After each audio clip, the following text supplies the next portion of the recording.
Colleagues, I think that we are going to begin. So I'll ask everyone to please take their seats.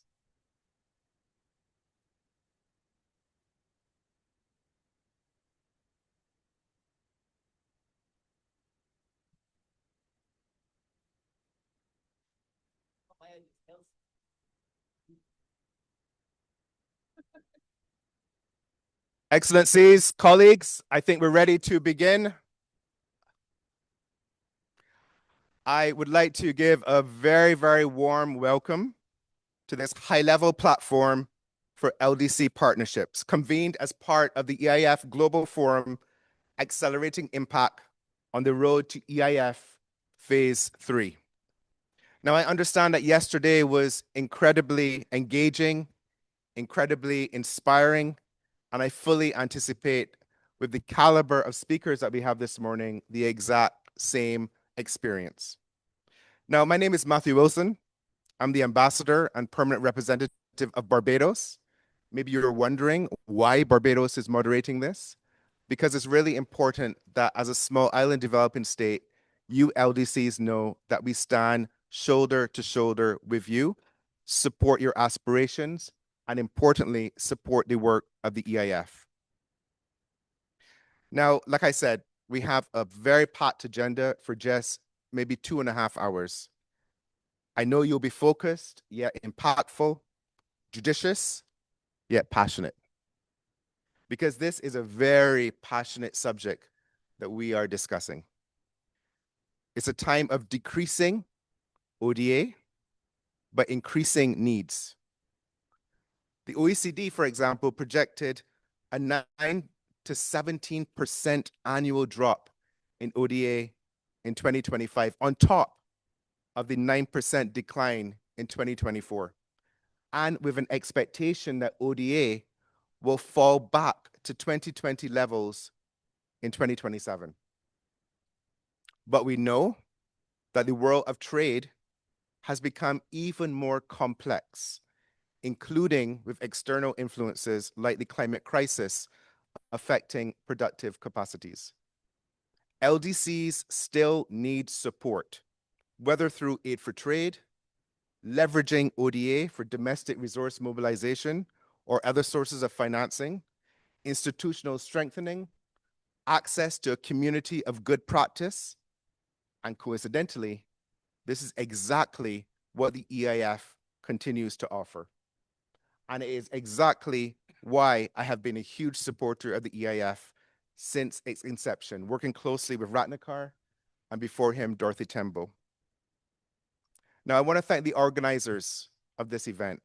The Gambia, our dear ambassador, is here in its role as coordinator of the WTO LDC group. Germany, as the EIF funding partner coordinator, and of course, your executive secretariat of the EIF. Now, today has to be an honest discussion of challenges and opportunities, but I really want us to focus on the latter, especially in the areas of digitalization, green trade, services trade, and regional integration, and on the important role of partnerships. Partnerships for purpose and partnerships for transformational impact. For the LDCs, partnerships open doors to markets, attract investment, fuel innovation, and strengthen resilience. When governments, institutions, businesses, and communities join forces, they create the conditions for lasting transformation. And just a few months ago, at the 4th International Conference on Financing for Development, governments and partners reaffirmed their commitment to LDC trade priorities and pledged the initial resources for EIF Phase 3. And today, here in Geneva, we're going to carry that momentum forward. This is the purpose of this platform this week, to provide an open and inclusive space for dialogue, to build new connections, inspire collaboration, but also crucially, to advance the strategic dialogue and mobilize partnerships and resources that can deliver real impact under EIF Phase 3 and beyond. So now it is my great pleasure to invite to the stage, or rather to the lectern, a global leader who has been a tireless advocate for trade as a driver for sustainable development and so supportive of the EIF.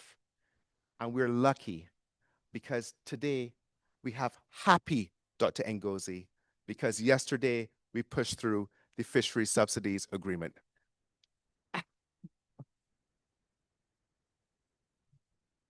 So I warmly welcome Dr. Ngozi to the lectern.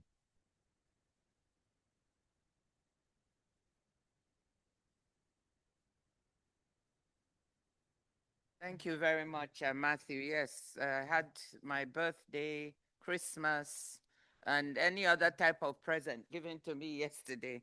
So thank you. It's a great pleasure and honor to be with you this morning. And I just want to say to you, Excellencies, ministers, distinguished speakers, and participants, especially those of you who have traveled so far from so many LDCs and partners around the world.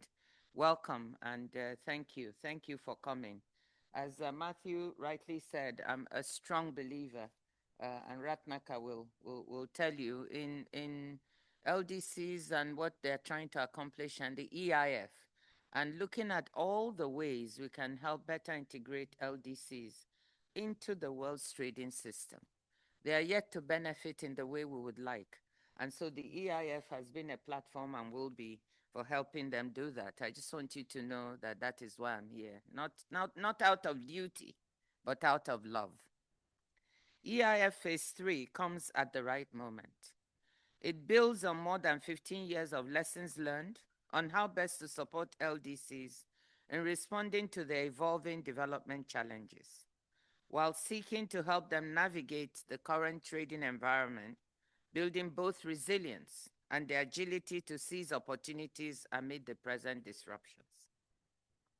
A few months ago, at the 4th International Conference on Financing for Development in Sevilla, we had the opportunity to organize an event with a wide range of EIF stakeholders, WTO members and partners, as Matthew referenced, to showcase the strength of the EIF partnership.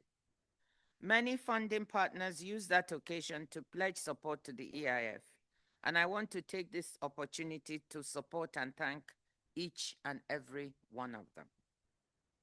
Today, we can build on that progress. I encourage new funding partners and international agencies, and above all, LDCs themselves, to step up and build the partnerships we need to realize the vision statement of EIF Phase 3, inclusive trade and investment for resilient, sustainable, and transformative development. In our lifetimes, we have seen the power of trade and investment to transform people's lives and livelihoods. Since 1995, low and middle-income countries have doubled their share of global goods exports to over 32%.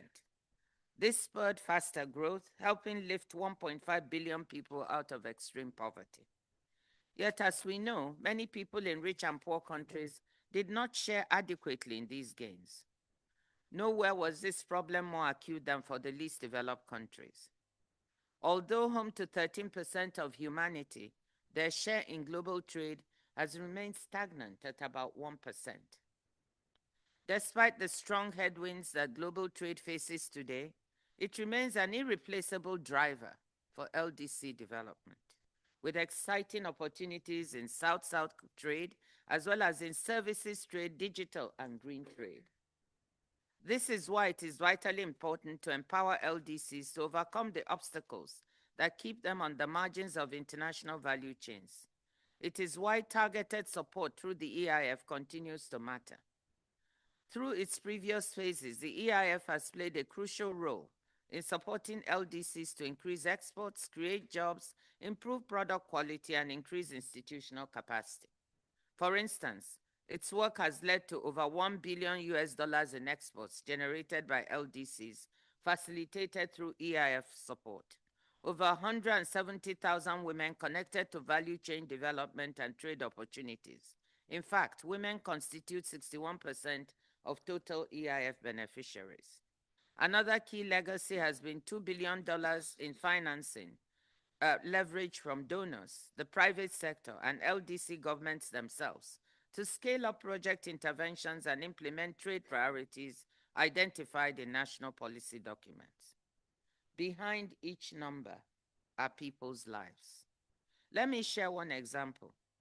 In Ziantebugu in southern Mali, a group of determined women share producers came together under the Coopérative de Productrices de Carité, the Zantiembugu, EIF support with processing equipment, quality improvements, product packaging, and market linkages help them turn local knowledge into global opportunities.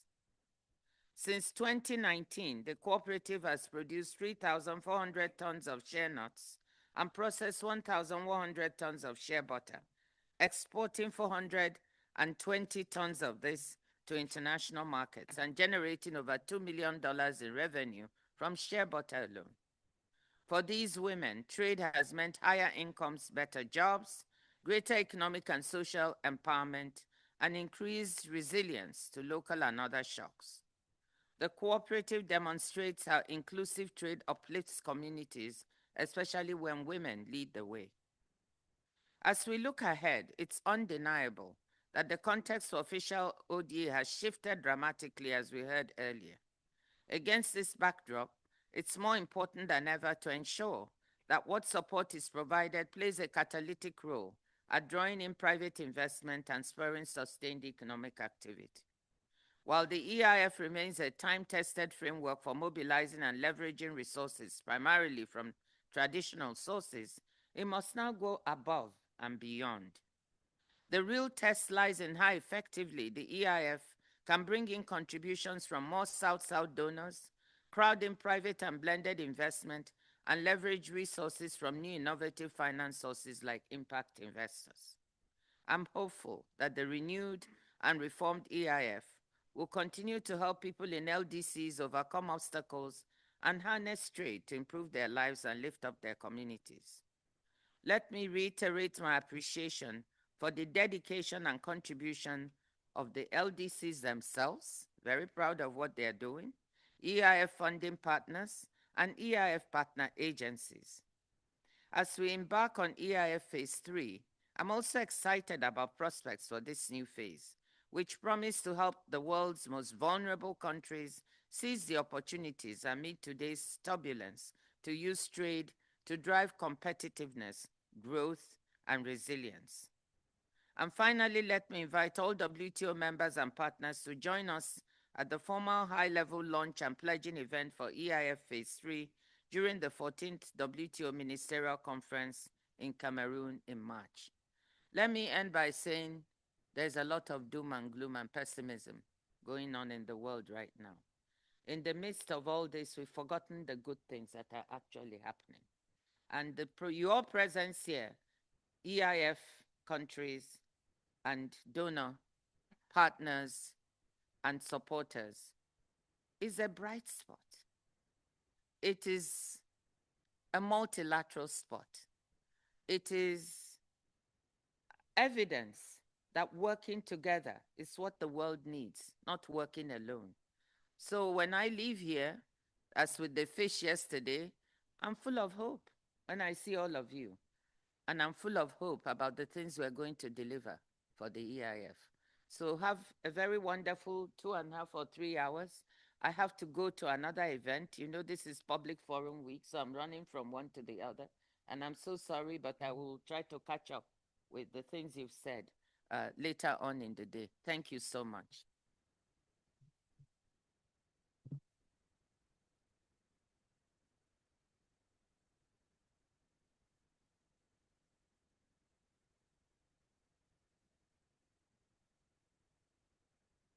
Well, thank you so much, Dr. Ngozi. And three, a brilliant, brilliant speech, but three things in particular I want us to remember.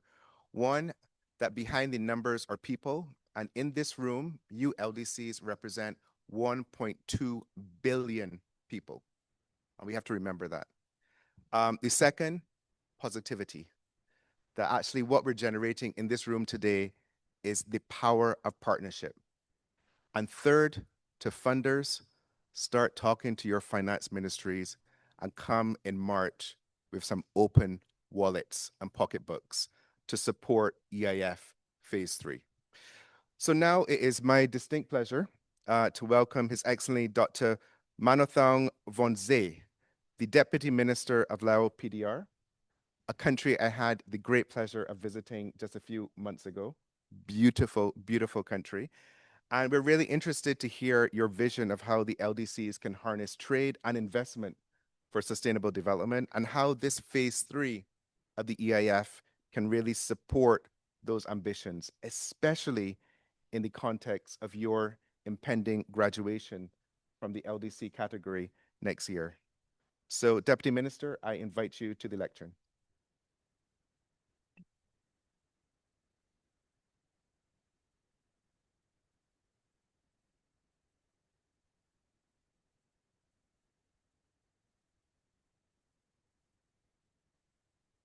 Okay. So very good morning to our distinguished ministers, ambassadors, colleagues, friends, and participants. And thank you for your very kind words about Laos. And thank you for visiting my country. It is my real pleasure to speak on behalf of the Lao PTR delegation at this very important high-level platform for LDC's partnerships as part of the EIF Global Forum. The Lao PTR wishes to express its deep appreciation to all our development partners for their generous contributions to the first and the second phases of the Enhanced Integrated Framework, or EIF. This support has achieved and delivered meaningful and tangible results for our country, strengthening our trade capacity, enhancing competitiveness, and improving the livelihoods of our people. As we now prepare to embark on the phase 3, we encourage our partners to continue partnership and commitment to ensuring the success of this important new stage. The role of trade and aid for trade in promoting inclusive economic growth and creating jobs is well recognized within the Sustainable Development Goals, and the unique contribution of the EIF is further underscored in the Doha Program of Action for LDCs for 2022 and 2031. For the Lao PTR, the EIF has been a vital framework in enabling us to leverage trades as a driver of regional and global integration, sustainable growth, and poverty reduction. While our country continues to face significant challenges as an LDC, we take pride in progress achieved to date, which provides us a solid foundation for building a more resilient economy and securing a brighter future for our people. Through phase 2 and guided by the principle of national ownership, the Lao PTR has been able to attract greater investment, expand exports in targeted sectors, and these efforts have translated into sustainable income improvement for poor households, particularly women in 3 northern provinces. Through initiatives that improve the local business regulatory environment and strengthen the competitiveness of agribusiness and textile handicrafts. Furthermore, we have made significant strides in aligning EIF-supported initiatives with our national development agenda. In particular, we have integrated the trade and private sector development roadmap developed with the EIF support into both our forthcoming medium-term industry and trade development plan, as well as our national socio-economic development plan for the year 2026-2030.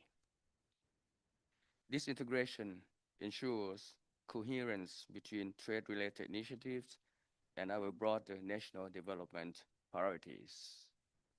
Excellencies, distinguished guests, ladies and gentlemen, Please allow me to once again express our sincere gratitude to the EIF as well as to all bilateral and multilateral donors for their steadfast support in helping us implement these reforms. Your contributions have greatly strengthened our national capacity to harness trade as an engine of development. Looking ahead, we sincerely hope that we can continue to rely on your valuable support. A strong and ambitious third phase of the EIF will enable us to consolidate past achievements, unlock new opportunities, and move closer towards the shared goals of sustainable growth, resilience, including climate resilience, and prosperity. Last but not least, let me reaffirm that the Lao PDR remains fully committed to the objectives of the EIF, and we are fully committed to working closely with all our partners to advance our common vision of inclusive, sustainable, and transformative development. I thank you.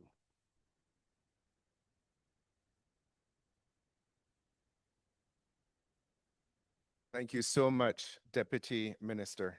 National ownership, leveraging greater investment, supporting women-owned businesses, and the EIF as a platform to implement reforms.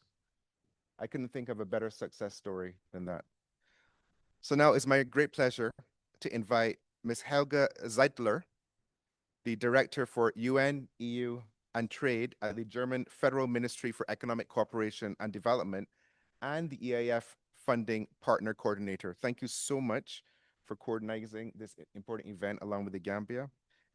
We're really keen to hear Germany's perspective on the importance of continued support to the EIF and how coordinated funding partner engagement can help make EIF Phase 3 impactful and effective.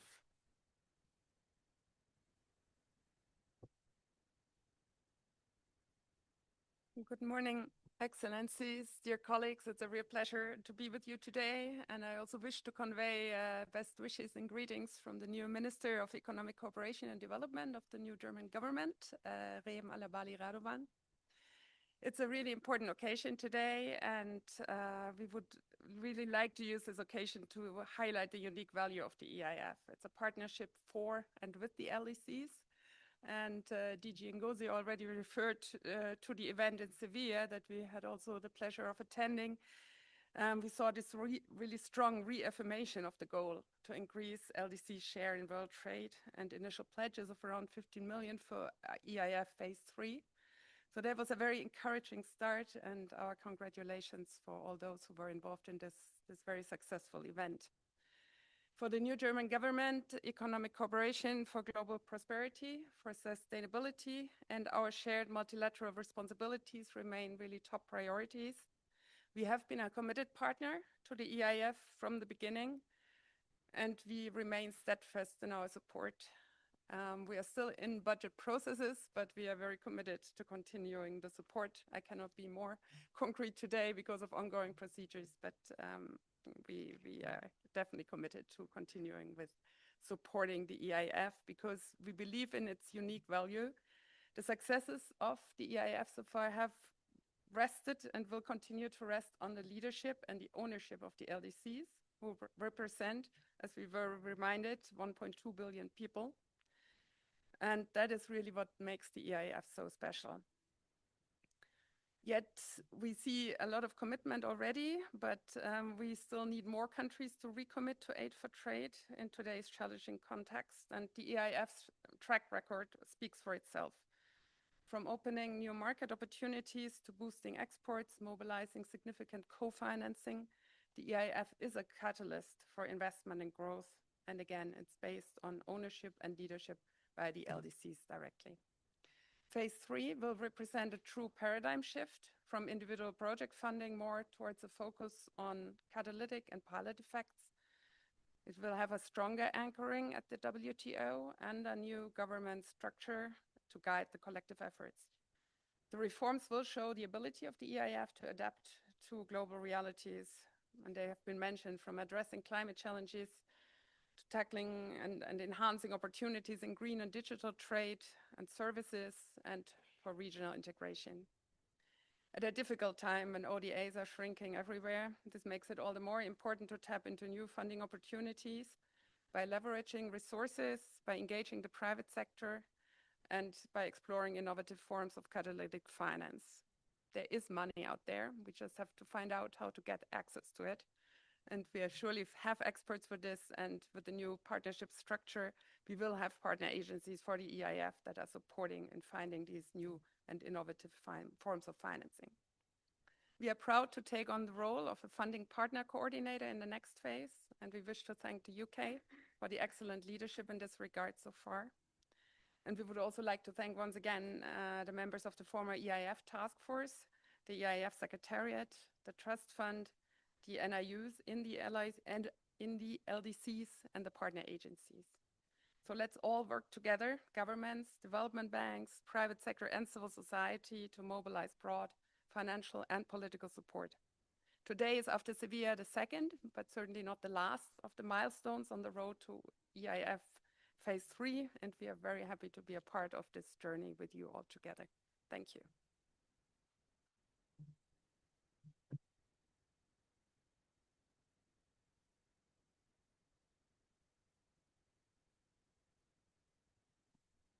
Thank you so much. And I think that we need to harness and harvest a particular phrase you just said, which is commitment to continued support.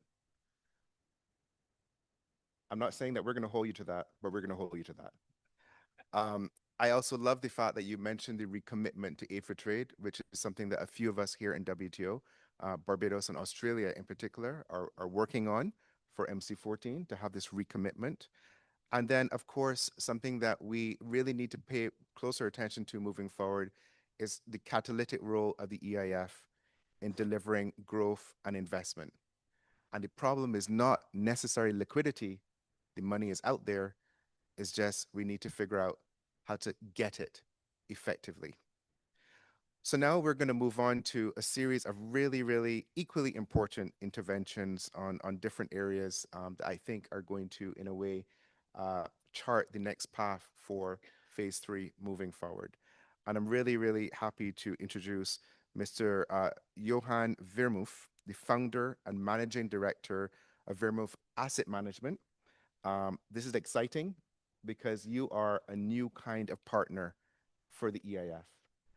As a climate impact investor with this strong focus on sustainability, and we heard Lau PDR mention the importance of climate resilience, we would be really happy to have your insights on how fostering collaboration between an asset management firm and an initiative like EIF can really amplify the development impact in LDCs. So the floor is yours, please.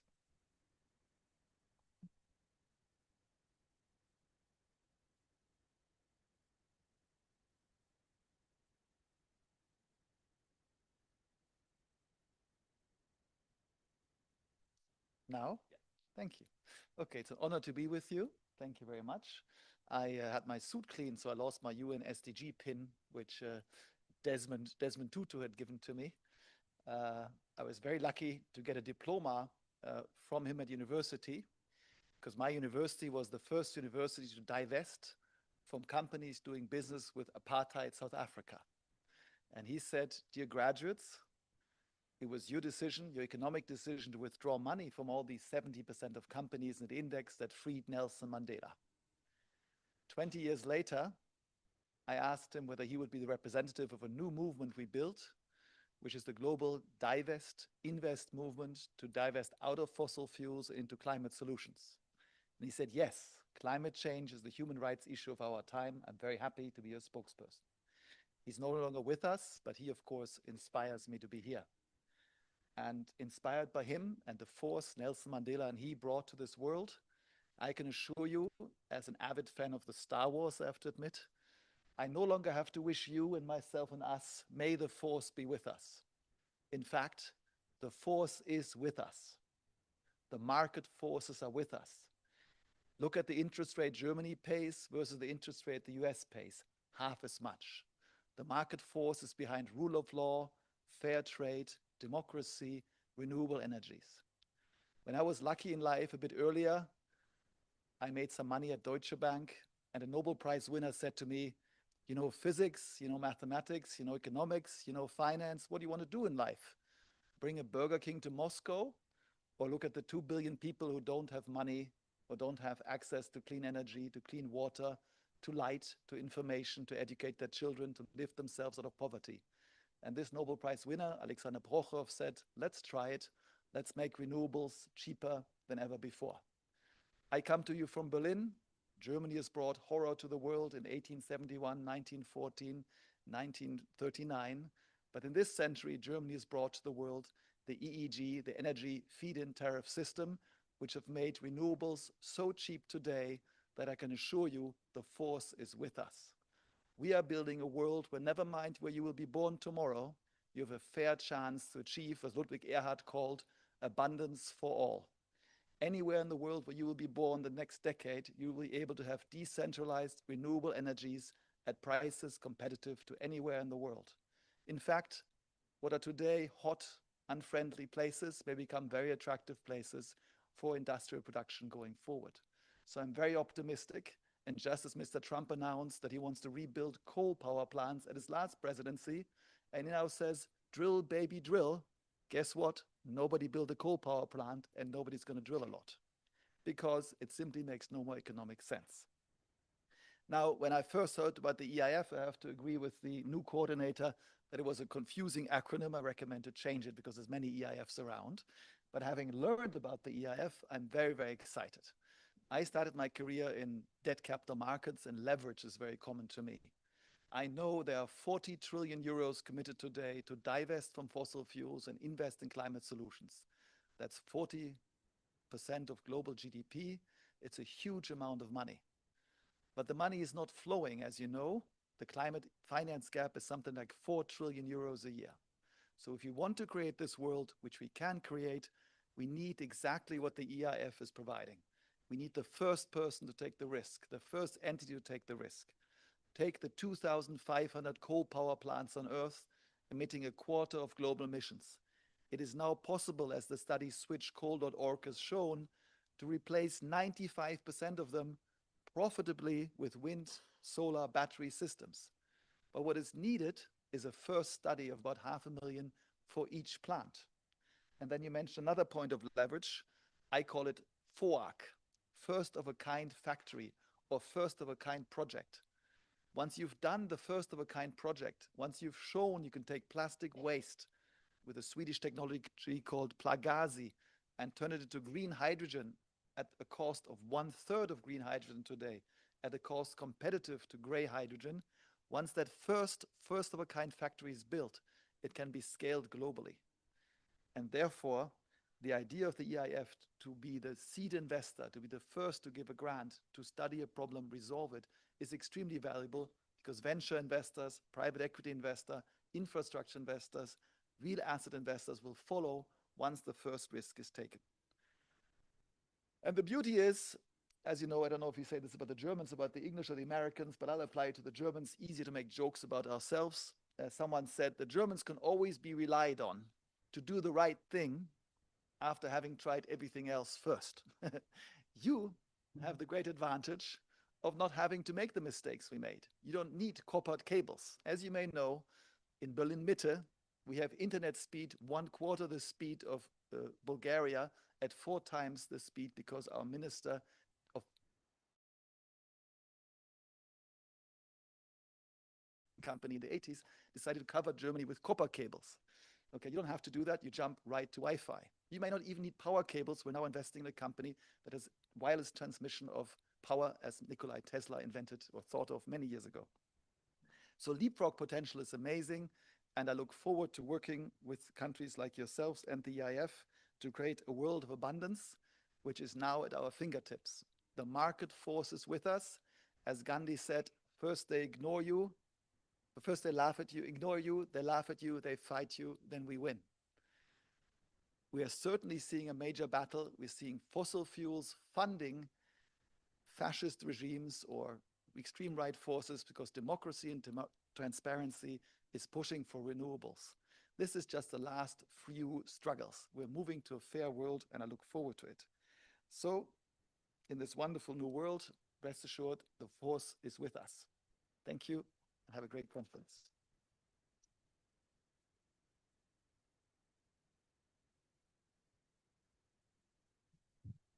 Thank you so much. Thank you, Mr. Verma, for these reflections and these insights. And I always love a throwback to Star Wars. So thank you for that. I'm an 80s guy. And your commitment to exploring how some of your really innovative initiatives around climate resilience and renewables can marry with the de-risking elements of the EIF Phase 3 moving forward. And I love how you ended, we can create a world of abundance. Yeah. Now, it's my real pleasure to invite online, I believe, Engineer Adib Al Alma, who is the new Chief Executive Officer of the International Islamic Trade Finance Corporation. So first of all, sir, a sincere congratulations from all of us in this room on your appointment. And we really welcome your reflections on how trade finance and innovative financial solutions can support the LDCs in boosting competitiveness, and how EIF Phase 3 can help catalyze such opportunities. Now, for all of you to listen to the CEO, you must, of course, put on your earpiece. So, Engineer Adib Al Ama, the floor is yours, sir. Thank you so much. Can you hear me? Can you hear me? We can hear you. Okay. Well, thank you so much, Ambassador Wilson, for a very thoughtful invitation. And really, the way you have been capturing the ideas of each one of these speakers is quite amazing. Yeah. I must commend you. Good morning, Excellencies, Ministers, Ambassadors, Her Excellency Dr. Ngozi, and happy birthday. And distinguished guests, ladies and gentlemen. Allow me first to thank the EIF leadership, and in particular Executive Director Ratnakar Adhikari, for inviting ITFC to contribute to this important dialogue on the mobilization of partnership for EIF Phase 3. While I sincerely regret not being with you in Geneva today, due to some previously scheduled commitments that I had, and it just, by the by, I just caught a very nasty cold, so you should be also happy that I'm not with you. So between these two, I'm delighted for the opportunity nonetheless to address this distinguished gathering virtually and be part of this panel, albeit virtually. Ladies and gentlemen, the key theme of the event today reminds us of partnerships, that they are not simply a business model. In a world defined by volatility and transition, they must stand as a strategic choice for all institutions. The reality before us is sobering. Of the 45 least developed countries, LDCs, 21 are members of the Organization of Islamic Cooperation, OIC. So roughly, just below 50% are OIC members, and OIC is the institution that we are mandated in the corporation here, ITFC, to serve. Of these 21, 17 are in Africa. In the past 15 years, only one OIC country has graduated from the LDC status. And if you're curious, it's the Maldives. The stagnation is amplified by a number of unprecedented global challenges. Some have been already addressed, in particular climate change, which demands unprecedented adaptation while eroding economic foundations. Add to that technological disruptions, particularly AI, which indeed, can be an enabler, but it can also threaten to widen the digital divide between the haves and have-nots, between the most developed, the developed, and the least developed. More recently, geopolitical fragmentation. It's not new, but it has taken a new scale recently. reshaping trade flows through nearshoring, tariffs, and weakening multilateralism. And above all, an expanding trade finance gap, colliding with declining official development assistance, despite some of the bright spots that have been shared this morning. So, this is the, come with your wallets open mantra of Ambassador Wilson. So I think this also covers the scale that we spoke about earlier. 17 countries in Africa, 21 of the I forgot the number, but yeah, the 45 least developed countries we have to serve.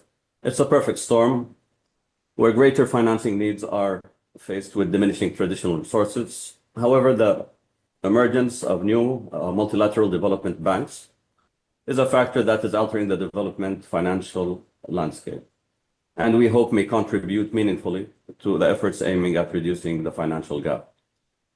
For IOC countries, the countries that we serve and which we are part of, this means that 21 of our 57 members remain classified as LDCs. We must ask ourselves, so we have covered pretty much the why, but then we have to come to what and how. What more can we do and how can we do it better? Since its establishment in 2008, ITFC, which is part of the bigger group, the Islamic Development Bank, has served as the trade, finance, and development arm for the OIC. Of our 89 billion in approvals, roughly 40% was directed to least developed countries across the essential sectors of energy, food and agriculture, and private sector development. Beyond financing, we have worked to reduce structural barriers through capacity building and targeted interventions. Partnerships have been our catalytic instrument, channeling resources from global markets and development partners to those who need them the most. In 2024, 57% of our trade financing originated from partner banks. Since 2018, every dollar invested in technical assistance has mobilized an additional 48 cents, roughly half a dollar. Partnerships are not just collaborations, of course, they are amplifications. And as we see an amplification of the challenges, we have to also amplify our partnerships. Yes, this is balance, which is fragile. Donors, MDBs, bilateral partners, and implementing agencies alike are already feeling the pressure of today's reality. And this is exactly why the EIF Phase 3 focus on scaling and sustaining partnership resonates deeply with us here in ITFC. Together, we must move beyond funding provisions towards systematic partnership frameworks that embed technical expertise, expand our financial partner base, and deliver measurable impact, and of course, sustainable impact. The opportunity lies in building partnerships that solve real problems, strengthening local trade institutions, developing regional value chains, and enhancing export capabilities, all while meeting immediate working capital needs. EIF Phase 3 is not just another program. It's a catalyst, we hope, for transformation. And we are seeing real changes on the ground and real results. And what is important really is sustaining them in a systematic way. By aligning EIF's trade integration expertise with ITFC's own financing capabilities, we can deliver outcomes that neither institution can achieve alone. In other words, by adopting partnership as a strategic choice, we can ensure that the next phase will greatly contribute towards leaving no LDC behind.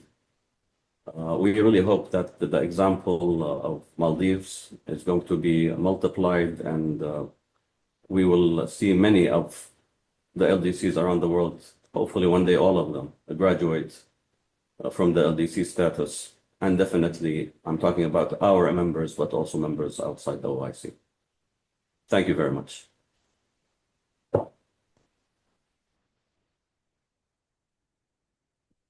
Thank you so very much, Engineer Adib Ama.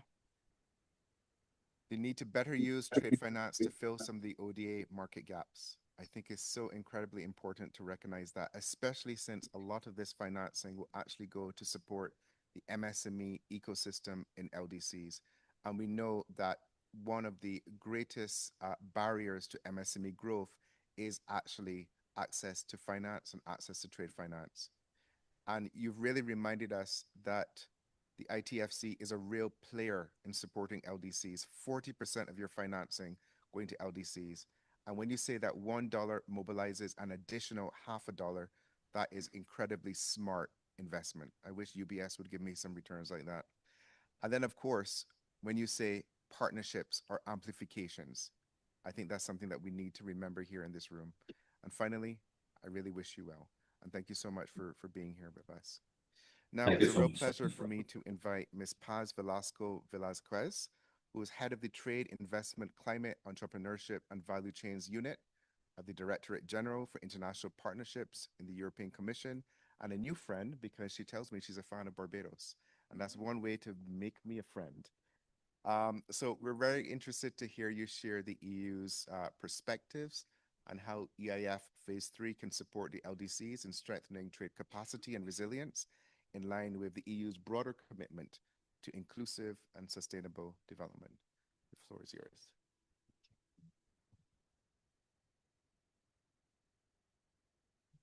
Good morning. Welcome, everyone, and thank you for giving me the opportunity to represent the European Union Commission in this forum. It's very difficult to address to you after these inspiring interventions that have come before me. So next time I will ask Ambassador Wilson, now that we are in very good terms, thanks to my Barbados patient, I will ask him to be the first one, so I don't have to overcome such very inspirational interventions. But first of all, I need to say that I came with my homework well done.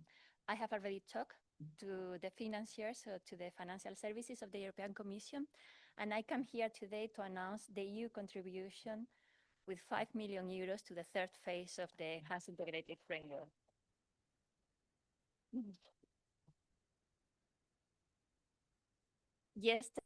Yesterday, I went to see Dr. Ngozi and to pledge our support. And I already stressed to her, the European Union is a reliable partner. We have been contributing to the EIF from the very beginning. And we are always ready, and we will always be ready to stand, to work together, to partner with LDCs, to address your challenges, to work together, to face your integration into the global economy. So we are here, we are building partnership for purpose, as also Dr. Ngozi mentioned in her intervention, and we will always be here to work together with you to address sustainable and inclusive economic growth that is very much needed.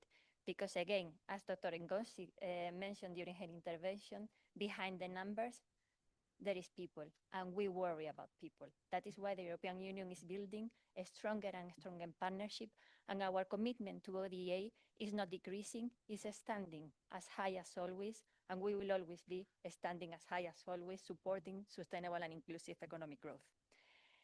Let me now thank the work that has been done by the task force, by the donors coordinator, the UK and Germany, by the EIF Secretariat, and all the relevant stakeholders that have been participating in this lengthy discussion to allow us to be here today officially announcing our contribution to the third phase of the EIF. We haven't, as European Commission, we haven't been part of the task force, but we have been engaging very closely with the different and relevant actors to ensure that for this phase, we are increasing the sustainability, the efficiency, and the efficacy of the support.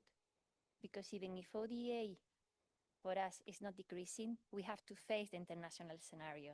And in this international scenario, we really need to deliver. And I've always mentioned the same. Our commitment is not for the AIF to be successful. Our commitment is for the people of the LDCs to make this transformational change that is so much needed to ensure the inclusive economic growth that we expect. We are very happy also to see that in this third phase, investments are coming at the forefront of the EIF implementation. We believe the European Union, we launched some years ago the Global Gateway Strategy. That is our strategy to support quality investments in partner countries. and we aim at mobilizing 300 billion euros in quality investments in partner countries. We believe, as Mr. Bermuth mentioned before, that investment mobilization is essential to ensure sustainable economic growth. And for us, this is key, that trade, investments, and development cooperation are linked within the EIF. We also believe that the EIF is in a unique position to deliver, being housed at the WTO, but being closely linked to the challenges and the needs of the LDCs, position the EIF as the best delivery tool to address the challenge that LDCs are facing and to tailor the response to address those challenges. So you have a difficult task ahead of you, but be aware that we will stand always ready to work hand in hand with you and to partner with you on this endeavor. All this being said, we are very hopeful that the next phase is going to be extremely successful, and we are committed to work, as I said before, to work together and to having an impact and a transformational change in our partner countries. And with this, I close my intervention, and thank you very much for your support.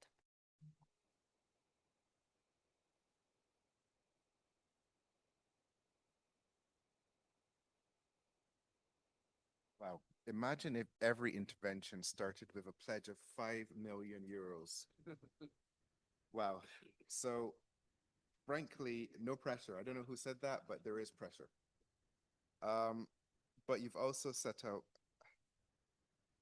that the EU is going to focus on increasing sustainability and predictability of support. And I think with what we're facing right now in a very unpredictable world, to have certainty of EU support for the EIF Phase 3 moving forward is incredibly important. Investment mobilization being front-loaded is the way to go, and Phase 3 must focus even more on this relationship between trade, investment, and development cooperation.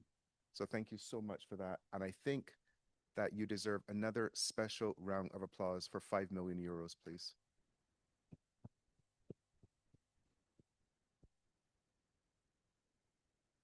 Now, I would like to close this particular segment, and I really want to thank all of our speakers for framing the discussion today, for bringing in new and innovative ideas, and for pledging your continued support for EIF Phase 3.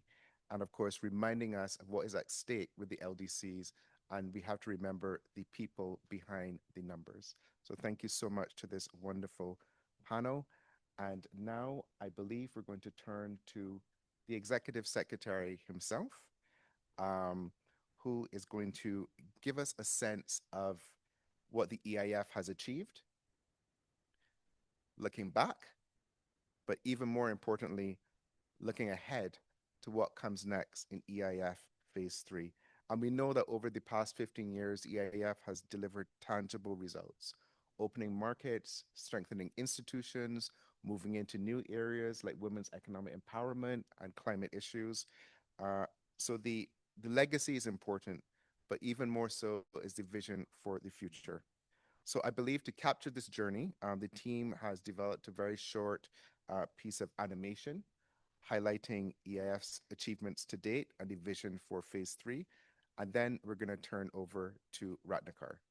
So let's take a look at the video.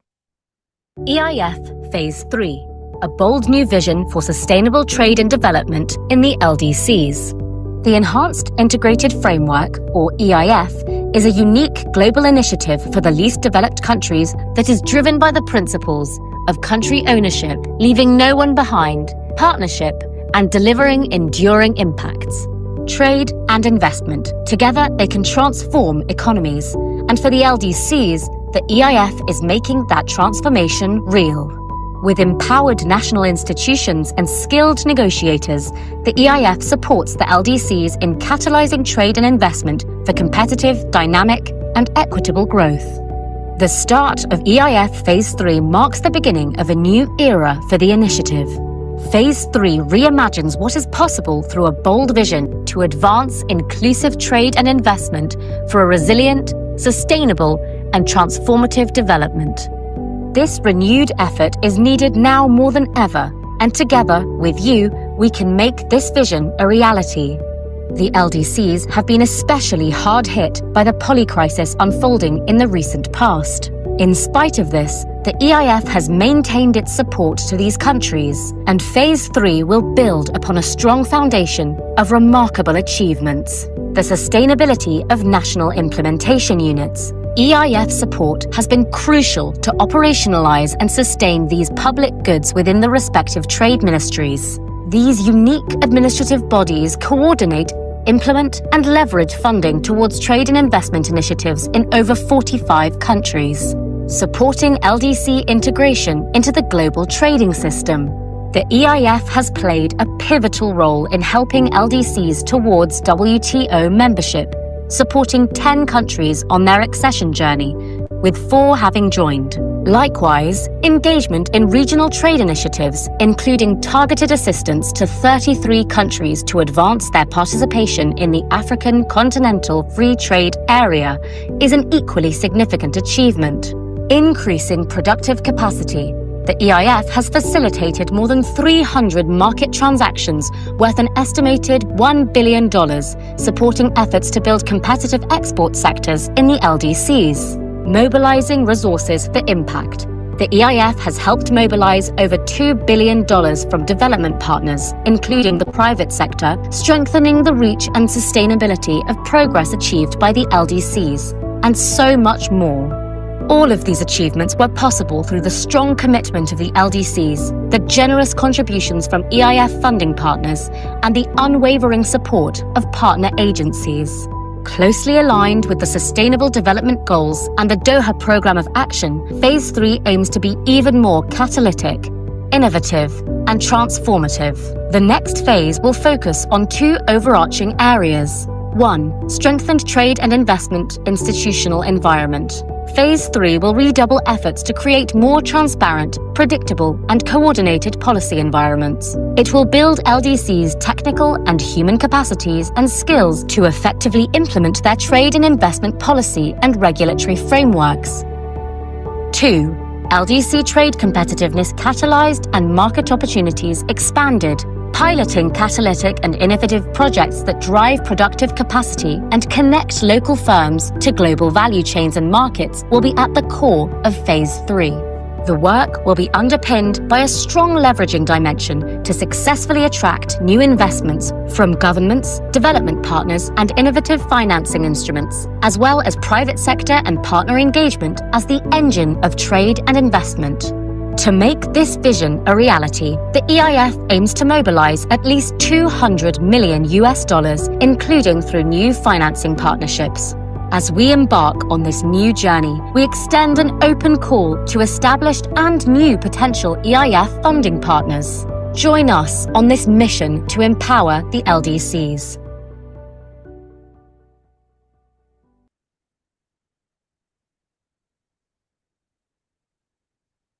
Thank you very much, and thank you very much to the EAF Secretariat for that amazing video. And now, in real life, not animation, we're going to have my dear friend, Mr. Ratnakar Adhikari, the Executive Director of the EIF Secretariat, who has brought us to this point today to present the vision for and the road towards EIF Phase 3. And I just want the panel to know that after Ratnakar has spoken, I'm going to ask you for one sentence based on what you've seen. Whether or not you think it's going in the right direction, where it can improve. So just think about that. Ratnakar, over to you, please.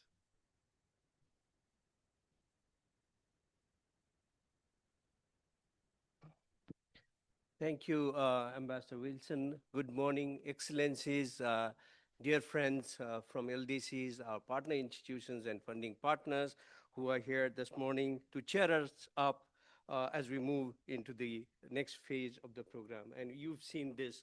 So what I would like to do is there's a pressure on me right now, being the organizer, and then time actually, is running out. So therefore, I would try to limit my intervention to 5 minutes to the extent possible. So I have a slide here. Can I have the first slide, please, colleagues?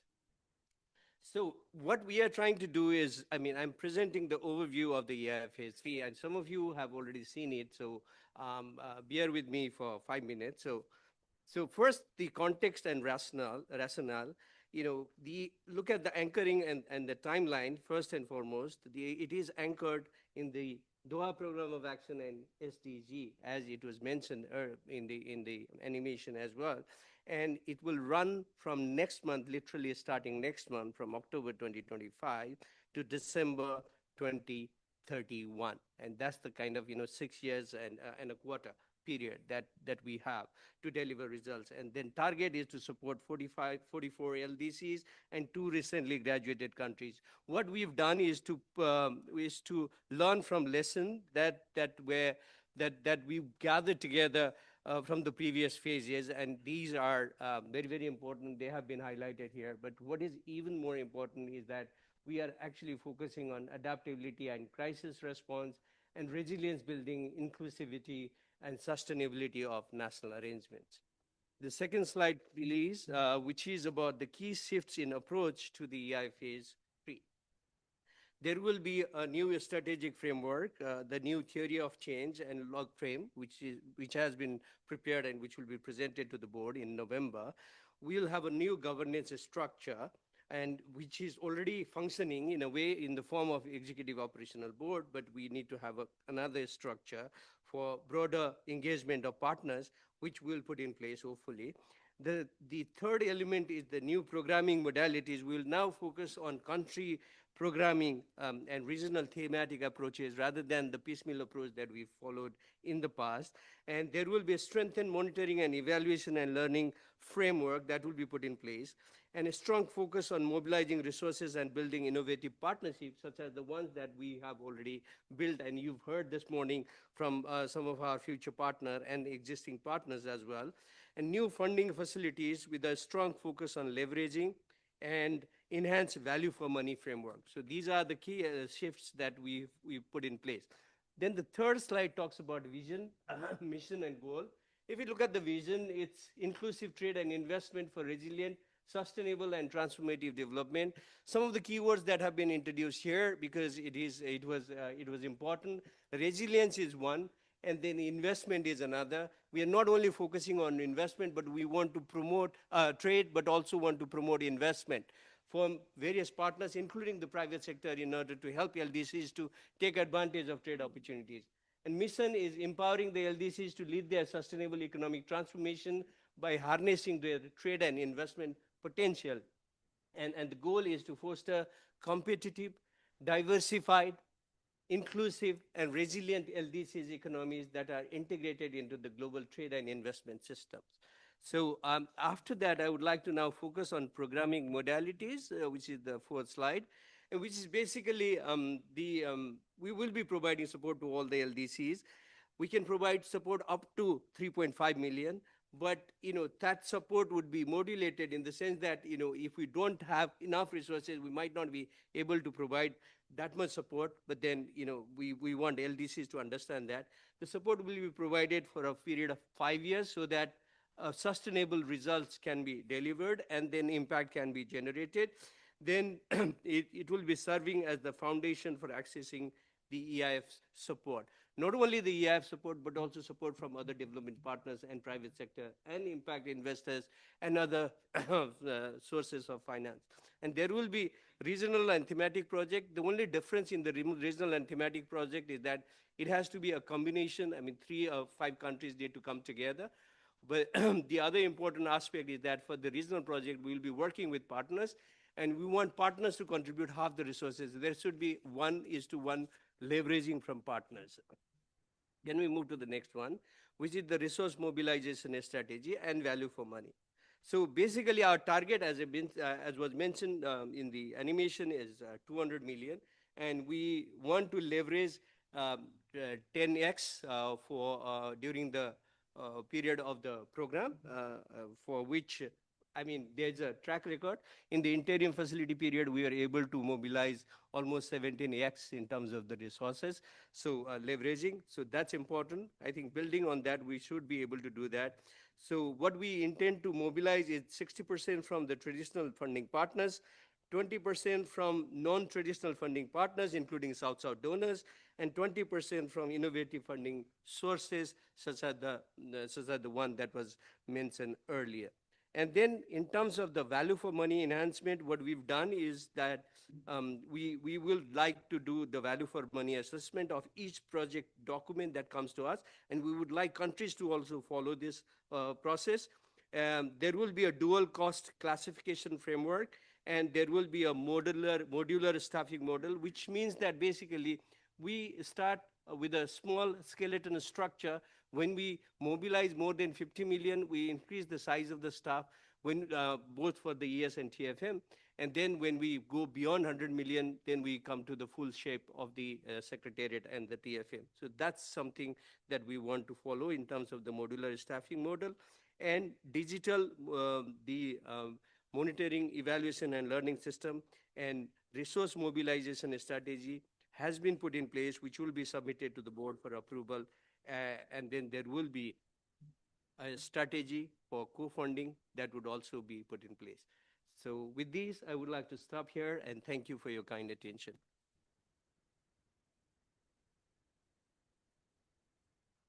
Thank you so much, Ratnakar. I note with great interest that you've said that you've already been able to leverage 17 times. But now for the strategy going forward, you're going to leverage 10 times. So you're under promising but over delivering. I like that. I like that tactic. It's very smart. Very good. So the first thing I want to do is turn to Engineer Adib Al-Ama, who I guess as newly appointed CEO has got to do something similar for his organization. So, sir, give me in one or two sentences your perspective of what you've just heard from Ratnakar.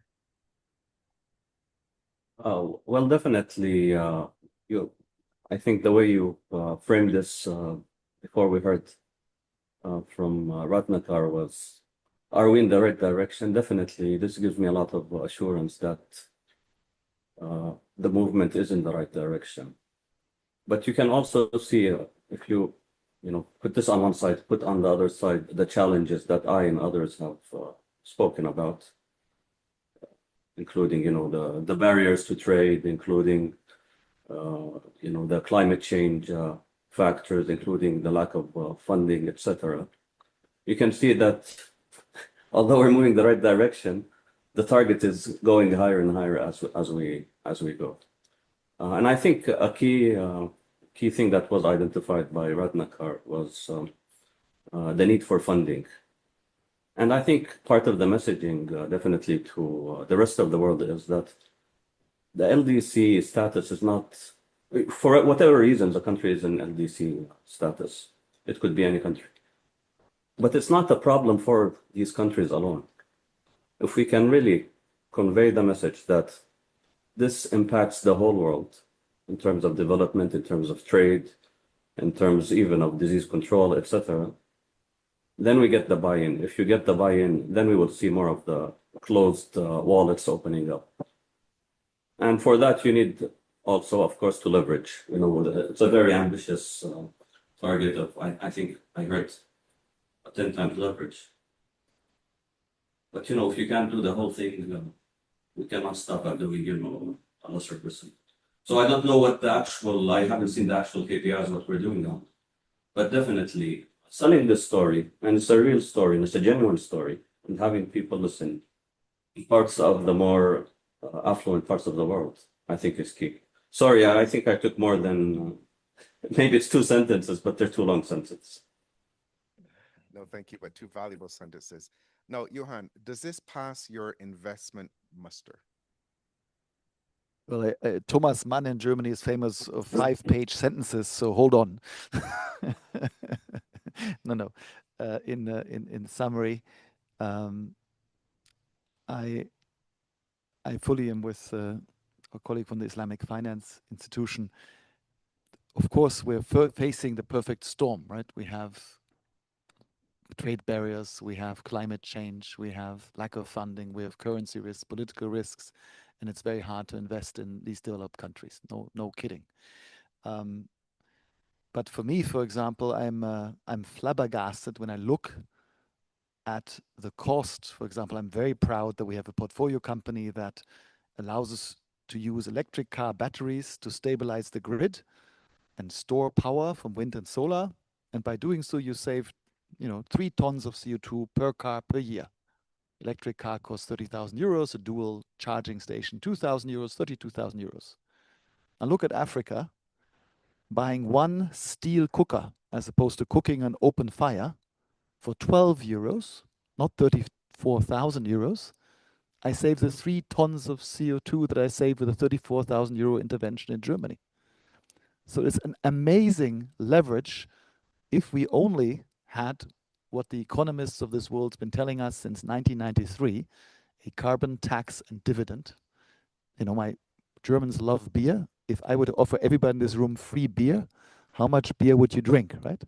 And we have in this world free carbon emissions. We've got to tax carbon, number one. And the second thing is we need to redistribute this income per capita. This is not my idea. These are 27 Nobel Prize winners, 2,000 economists, a carbon tax and dividend. If we tax carbon at 200 euros a ton and assume 12 tons per person average emissions, every citizen of this world would receive 200 euros a month in income. A 4-person family would have 800 euros. So this to me is the key thing. We got to get together on the carbon tax and dividend. We can start where we want. Canada had it. Sweden has it. The EU is getting there thanks to the CBAM. So we're on our way. But my 5-page sentence is coming to an end. I'm very excited about this impact. Margaret Mead said, the American anthropologist, never underestimate the power of a small group of committed citizens to change the course of the world. In fact, nothing else ever has. And even though from a finance point of view, from 40 trillion committed to divest, invest, 200 million looks ridiculously small. The more I've been introduced to this, the more I understand that this is indeed the little thing that can break the dam. It's extremely valuable, and I'm extremely grateful for your effort. And I'm very optimistic that we will change the world thanks to the fact that the force is with us. Thank you. Thank you. So that we can make this 200 million transformational. But just one thing, when you have someone from the Caribbean moderating your panel, never talk about beer. We only talk about rum. Yeah. So now, Helge, please give us your one sentence reaction. He took already the line I wanted to use about the German habit about long sentences, so I try to be still very brief. I just first want to commend the process that has been used in the EIF for this journey towards phase 3, because I think that this really careful analysis of lessons learned, what has been good elements that should be preserved and what really should be further improved is a very good model how this is being done for all reforms. I think we can all learn from that. And I think the key element of the LDC ownership is the core of what makes the EIF special. I said that before, and I think this needs to be preserved. It's good to see that this will be preserved. I think elements like broadening the partnerships and being more thematic, being more working around country planning documents than what was called piecemeal, I think that is a good way forward. And the one element I would like to highlight that I think is still really important to keep focus on is communication. So much good thing has been done. EIF is a tricky acronym, I would agree with that, because there are many things that fall under EIF, but okay, that's a different discussion. But just to communicate all the great work that has been done, why it is special, the way the EIF is set up, that is what I think should really get attention as well. Thank you. Thank you so much, Helge. Paz, your sentence? I am not the last one. Thank you. This is because of the 5 million. Good. The rum. The rum. No, next time I come with the rum. No,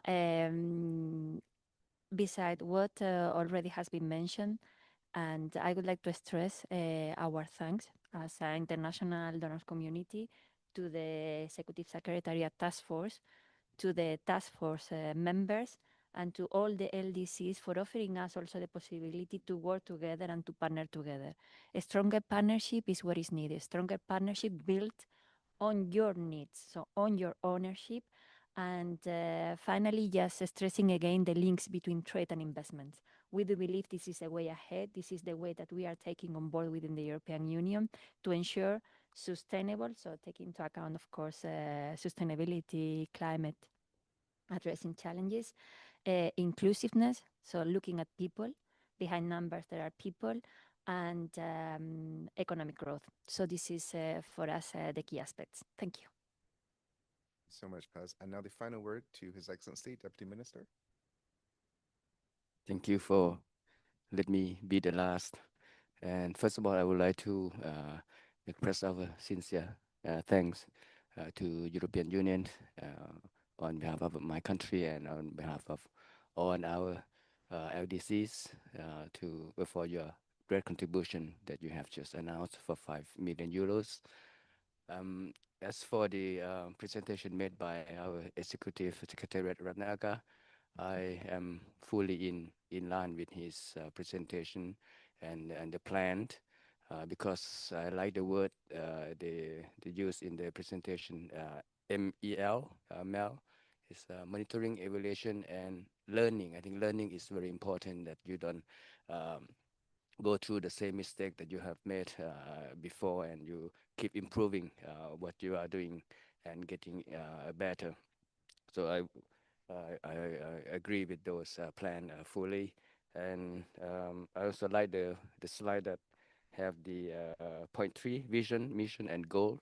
If you remember, there's a picture of the ethnic group lady that's from Laos, and I saw also the poster hanging in front of his room as well. So on the pathway. So I think that's the result of this EIF contribution to help transforming our women in the ethnic group to become better off.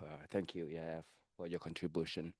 And yeah, last but not least, you mentioned about this country program document, which would allow each country to be able to access to 3.5 million. And you mentioned about this resources mobilization. You are aiming at 200 million US dollars. And he said to me yesterday that everyone is asking, what about if you can mobilize more than 200 million US dollars? He said, of course, you get the better shares in your in your country program development. So thank you again. Thank you. Last word, yeah? Last word to Ratnakar. Thank you, Minister. I share your optimism. If we are able to mobilize 400 million, maybe LDCs will receive more share. I think what I want to mention. I was really saving this for the last one. So the program will be truly catalytic, and we want to convert the EIF from a program to a movement. And I would like to really call on all our funding partners and other partners to be part of this journey and to contribute to a movement rather than to a program. Thank you. So colleagues, I would like to warmly thank this amazing panel that we've had here in person and online, and for us to let those last words resonate with us. This is now a movement. So my dear panelists, as I ask you to leave from the left and to take your seats, we are now going to go to the floor to hear from some of the architects who will help to make this a movement, some of our funding partners. And I'm very happy. Oh, please.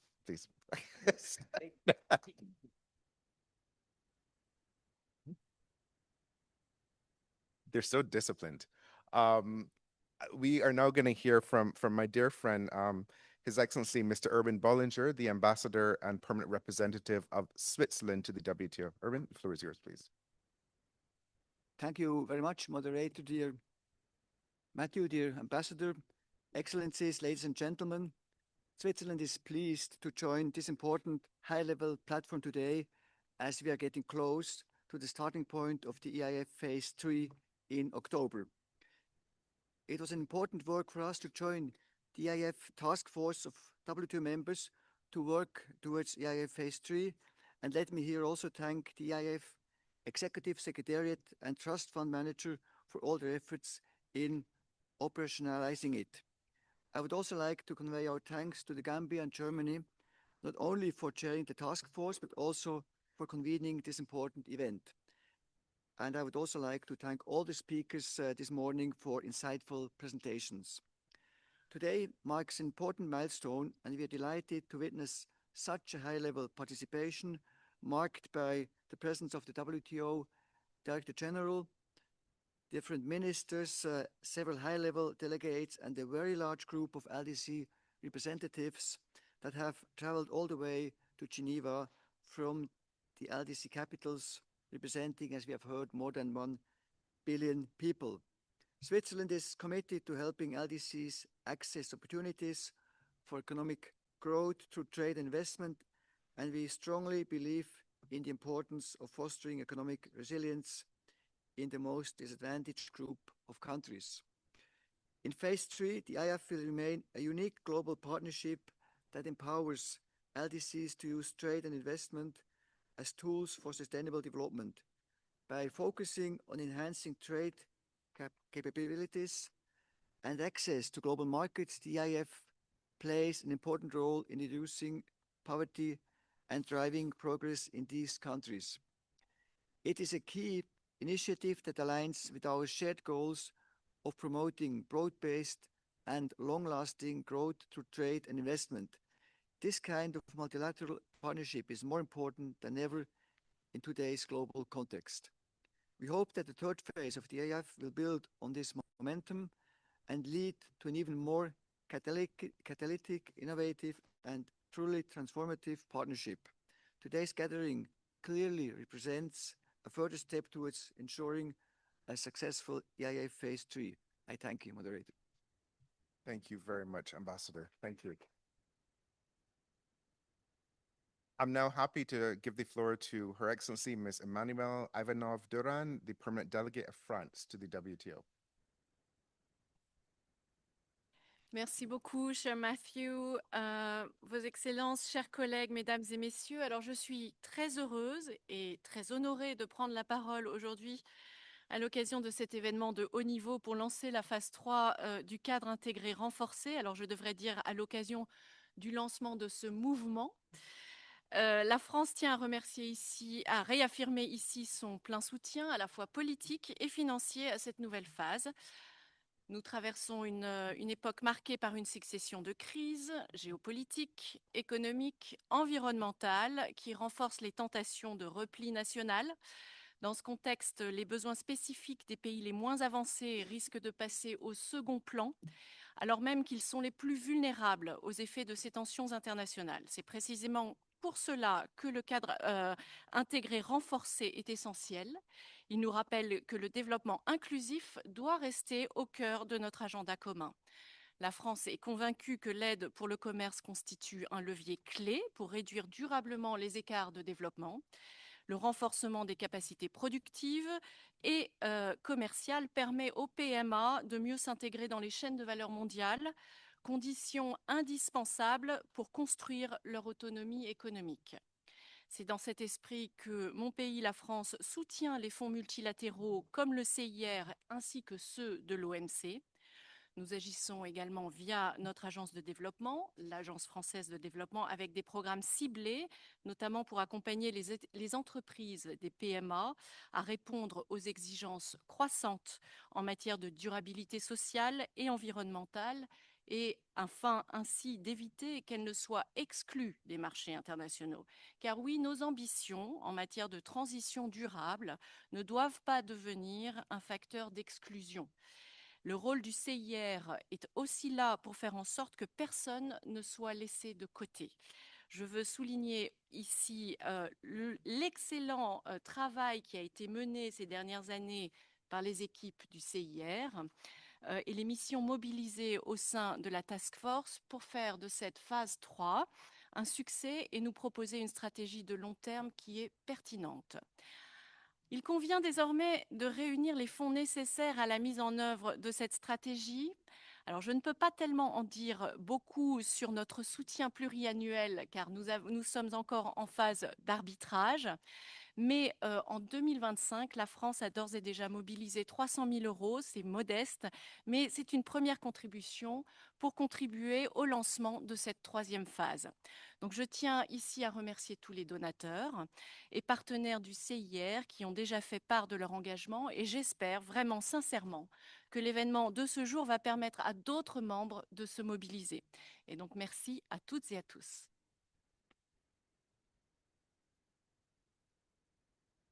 Merci beaucoup, Emmanuel.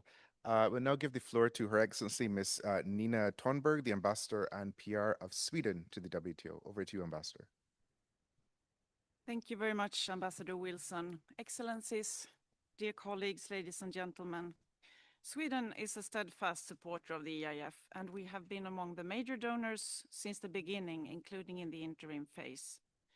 As a member of the task force, we are confident that the third phase is well suited to further enhance the partnership and boost LDC's capacity to trade. We are therefore pleased that we will continue to support the EIF and that we have already been able to preliminary pledge 75 million Swedish krona, which is around $8 million, subject to a formal decision at a later stage. Our support is based on the firm belief that growing trade and trade integration has long-term impact for economic development and structural transformation. Strengthening synergies between trade and development cooperation is a central part of Swedish development assistance. EIF's work is well aligned with this objective. EIF supports LDC trade in several ways. One key aspect is its focus on building national trading capacity and thereby improving the ability to capitalize on trade and maximize the impact of external support. Another important role of the EIF partnership is that it helps to coordinate trade-related support to LDCs. This helps to avoid duplication and enhance impact. Sweden also particularly welcomes that the EIF's catalytic role is at the center of the third phase. To conclude, we are convinced that with the adjustments recommended in phase 3, the EIF is well established to further strengthen its coordinating and catalytic role. And that's key to why Sweden continues to be a steadfast supporter. Thank you.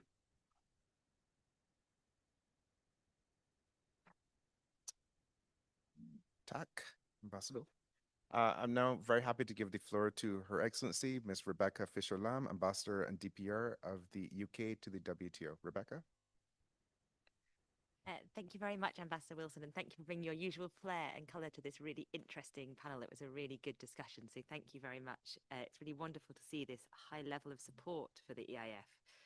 I wanted to speak briefly about why the UK has been such a strong supporter of the EIF since phase 1, why we provided over $22 million to phase 2, and why we've invested so much time and effort into helping getting phase 3 off to the best possible start, particularly through joining the task force, acting as donor coordinator, and retaining our seat, which I personally hold on the EIF board. I wanted to mention 3 things specifically. First, very simply, our funds go a lot further when pooled together with other donors, and we avoid duplicating our effort. Second, we ensure that we leave no LDC behind. Very few, if any, donors run bilateral programs in every single LDC. By contributing to the EIF, we ensure that while our bilateral programs target specific countries, we're also committed to leaving nobody behind. And third, the national structures nurtured by the EIF, the NIUs, which put LDCs themselves at the forefront of delivery and implementation. The EIF puts LDCs in the driving seat and builds real country ownership of the trade and development agenda, which we see as a really unique and important part of what the EIF does. The role of LDCs in funding the interim facility is an impressive example of how the partnership is working towards encouraging LDC ownership and reducing reliance on traditional donors. For every dollar of donor funding, an additional $1.3 was mobilized in co-funding from LDCs. Fundamentally, we are proud of the achievements of the EIF and have supported it in every phase. It's why we've helped create the interim facility and put in over $2 million towards ensuring continuity support until phase 3 gets going. We know that these are really challenging times when it comes to securing ODA funding. We need more funding partners and we need new funding partners. To do that, we need to explain the value of the EIF and the impact of the EIF. And to be honest, collectively, we've not been doing a good enough job at that. That's why this global forum has been such a good step towards raising the profile and telling the story of the EIF. So we wanted to thank everybody that's shown support here today. It's really this high level recommitment to the principles of EIF and the partnership which it underpins that is very essential to getting phase 3 up and running and for phase 3 to be a success. So thank you to everyone that's played a part here today, and thank you, Ambassador, for running such an interesting panel. Thank you. Thank you, Rebecca. More and new funding partners. I like that. I'm very happy now to give the floor to Mr. Markus Hedemann, the DPR of Finland, to the WTO. Over to you, Markus. Thank you, Ambassador Wilson. Excellencies, ladies and gentlemen, and friends at the EIF Executive Secretariat. It is my absolute pleasure to address the partners today. First of all, congratulations to us all for coming this far. The EIF Phase 3 is just around the corner, thanks to our joint efforts, but most importantly, those of the Executive Secretariat and the Trust Fund Manager. Finland continues to be a firm supporter of multilateral cooperation and inclusive trade, and of course the EIF. I'm very happy that it was my Minister of International Trade and Development, Mr. Ville Tavio, who co-hosted the very first event of the new Phase 3 in Sevilla, together with his colleague from Djibouti and Madam Director General, Dr. Ngozi. While we realize it wasn't a competition, we are still very happy that Finland was the first member state to announce her pledge of 2.5 million euros for the EIF Phase 3. My minister, in his speech at the FFD4 Finance for Development, raised two key aspects that sets EIF apart from many other initiatives. Firstly, the ownership of the EIF partner countries, the LDCs. And secondly, the catalytic nature of EIF funding. During the interim facility, for every euro of ODA by the donor partners, including Finland, 1.3 euros were invested by the LDC governments themselves to keep the national implementation units at their trade ministries going, an extraordinary achievement. Furthermore, while financing from the donor partners to the interim facility rose to roughly $11 million, a staggering 186 million were leveraged by the structures that benefited from the support of the EIF. So I hope with this Phase 3 starting soon, we can even top these numbers. With these words, I want to encourage all the past and new donor partners to step in with their contributions. Thank you.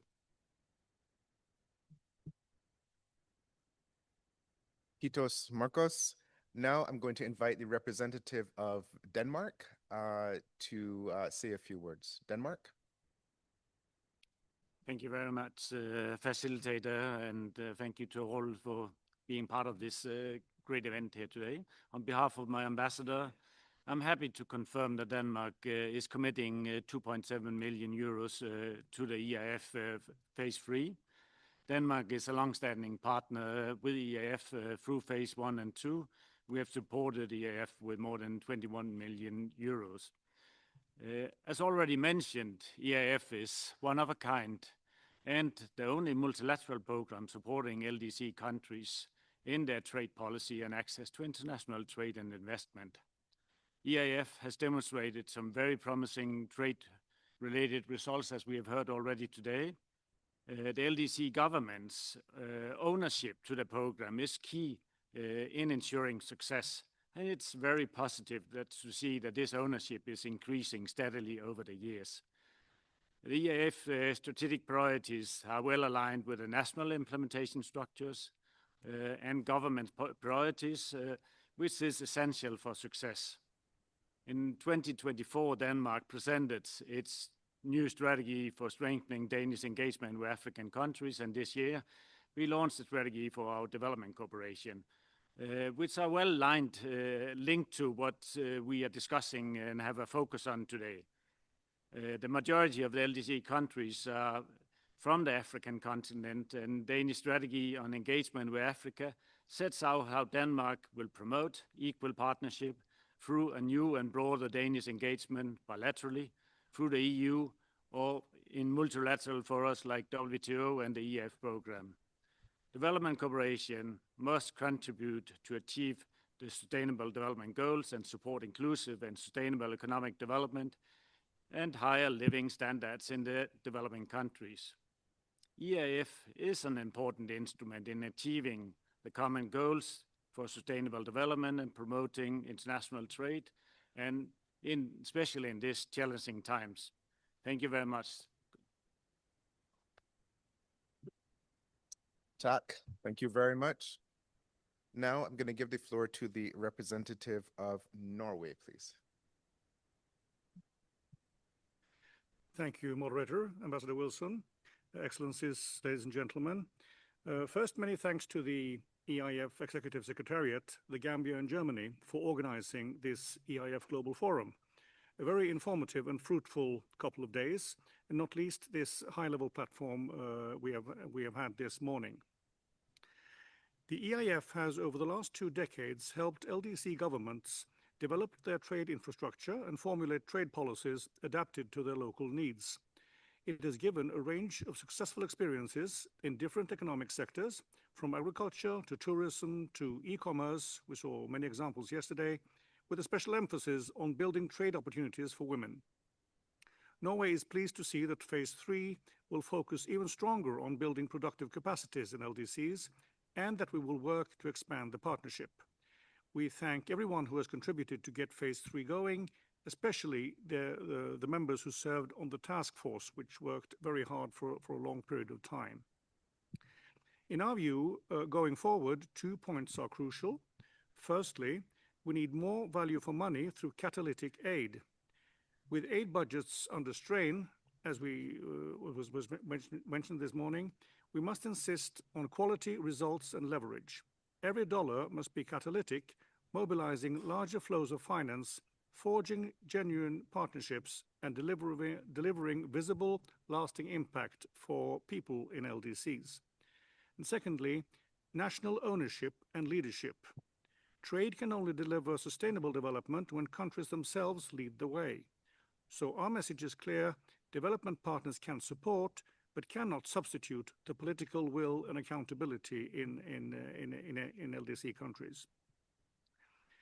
Norway has been a strong supporter of the EIF through Phase 1 and 2 and the interim facility phase, and we will continue to support LDCs for their trade development.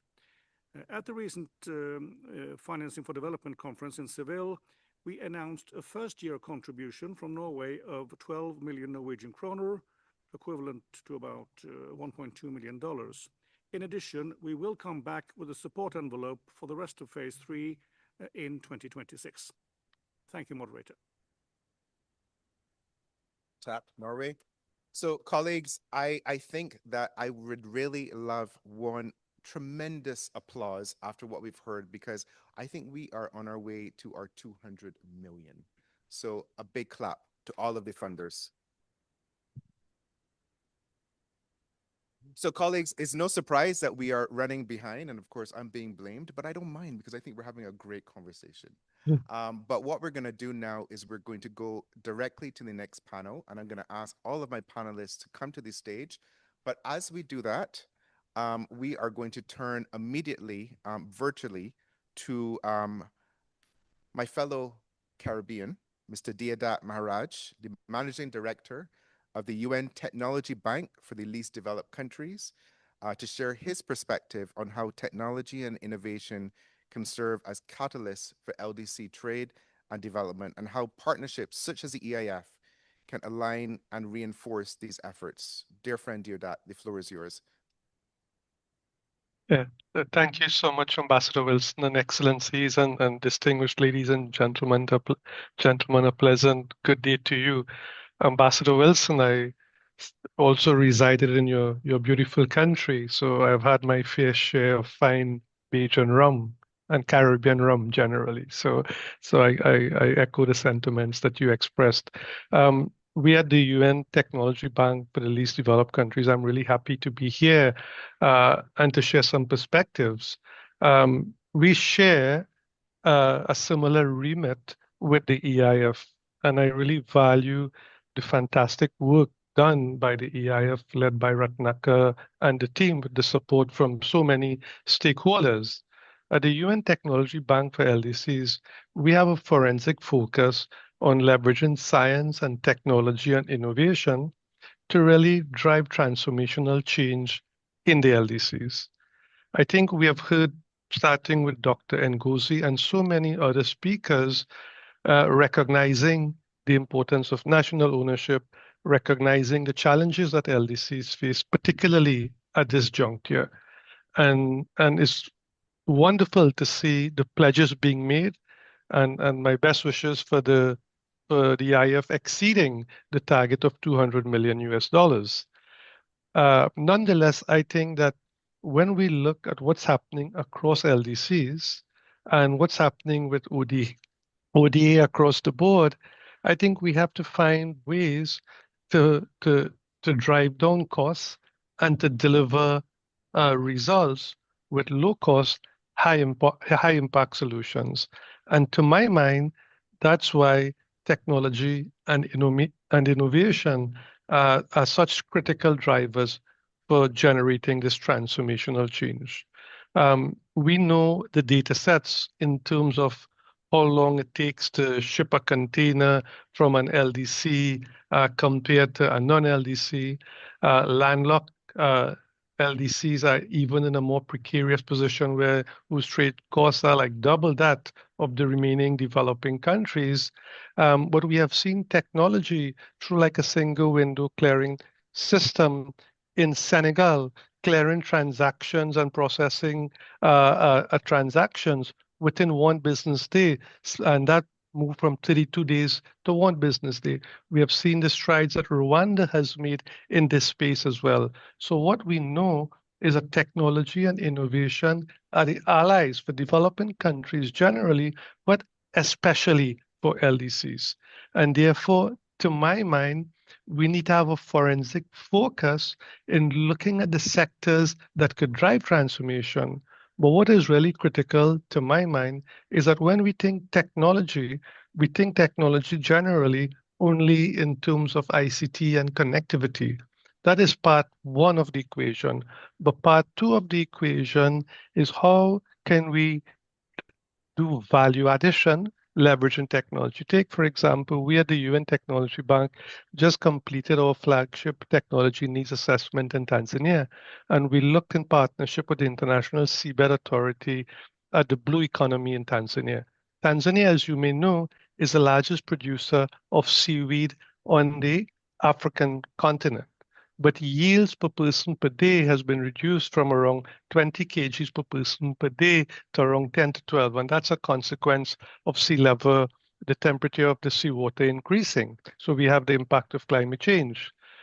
But what has been happening in Tanzania is that for the last 95 years, they have been using the same genetic strain of seaweed.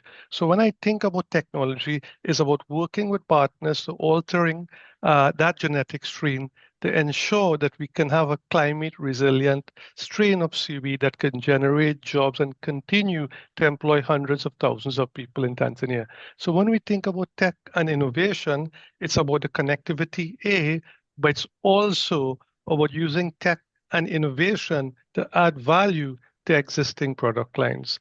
And I think that the work that the EIF is doing, especially the ideas for phase 3, resonate really well with that. And I like very much what Ratnaka spoke about and mentioning regional approaches. And therefore, I think you leverage economies of scale. But more importantly, or equally important, the focus on thematic priorities. And to my mind, focusing on tech and innovation as a key thematic priority to help drive transformation in LDCs would be vital. We at the UN Technology Bank for the LDCs, we are keen to continue our collaboration and deepen our partnership with the EIF because together we are really stronger. And Ambassador Wilson, the last point I want to make is to just talk about market size. Oftentimes when we think about business and opportunity, we see the challenges only in LDCs. But the fact is, we heard from Dr. Ngozi, we are looking at a market of 1.3 billion people. It's one of the few, if not the only remaining unsaturated market on the planet. So if the LDCs rise and they do better, I think we would all rise together with them. So my plug would be focus on tech and innovation. We are committed to working with Ratnaka and the team, and I'm really quite excited about phase three, focusing on catalytic and transformational change, leveraging partners, and most importantly, as Ratnaka said, delivering results where they matter on the ground and in the lives of people across LDCs. Thank you so very much. Thank you so much, Deodat. Technology as a tool to leverage transformation and investment. Technology, more than just ICT, is also about turbocharging innovation and LDCs as a market opportunity for investment in tech. Thank you so much, Deodat. And before I turn to the rest of the panel, I would like to very, very warmly welcome the Honorable Babukar Boy, Minister of Public Service, Administrative Reforms, Policy Coordination and Delivery of the Gambia, who's just joined us. I understand straight from a flight. So if you want to talk about commitment to the EIF, this is commitment in action. So thank you so much, Minister, for being here, and we look forward to hearing from you a bit later. Thank you. So now is a real pleasure for me to turn to my dear friend, Her Excellency Ms. Mary Falimaku, the permanent representative of the Pacific Island Forum here to the WTO. You represent both LDCs and small island developing states. And so we want to hear from you how the Pacific Islands in particular are addressing the unique challenges of SIDS and SVEs, and how partnerships like the EIF can help support their integration into the global trading system. Around quality infrastructure frameworks, for example, and give us a sense of what the results have been so far in the partnership between the EIF and the Pacific Islands Forum. Over to you, Mary.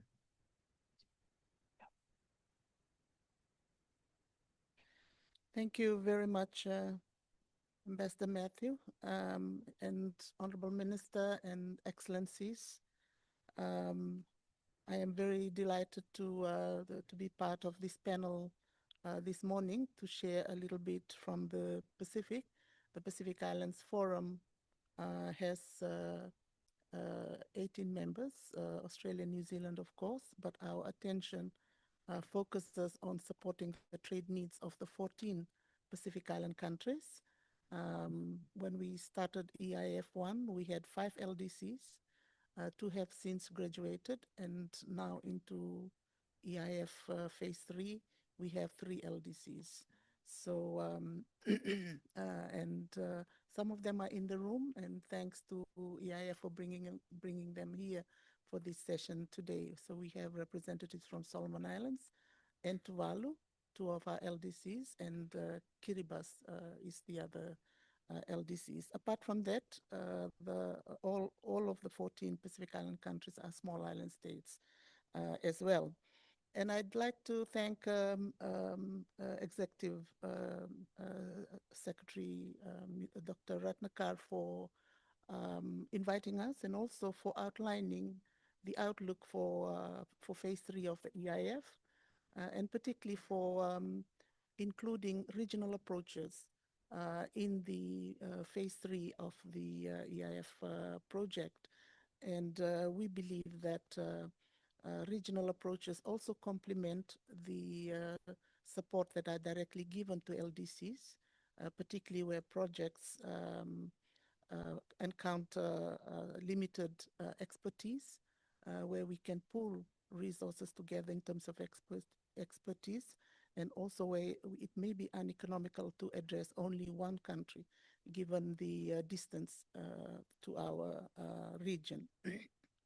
So let me just say today's discussion comes at a very important moment for least developed countries, as the Enhanced Integrated Framework third phase offers a refreshed approach to trade and development. The Pacific region warmly welcomes this renewed attention.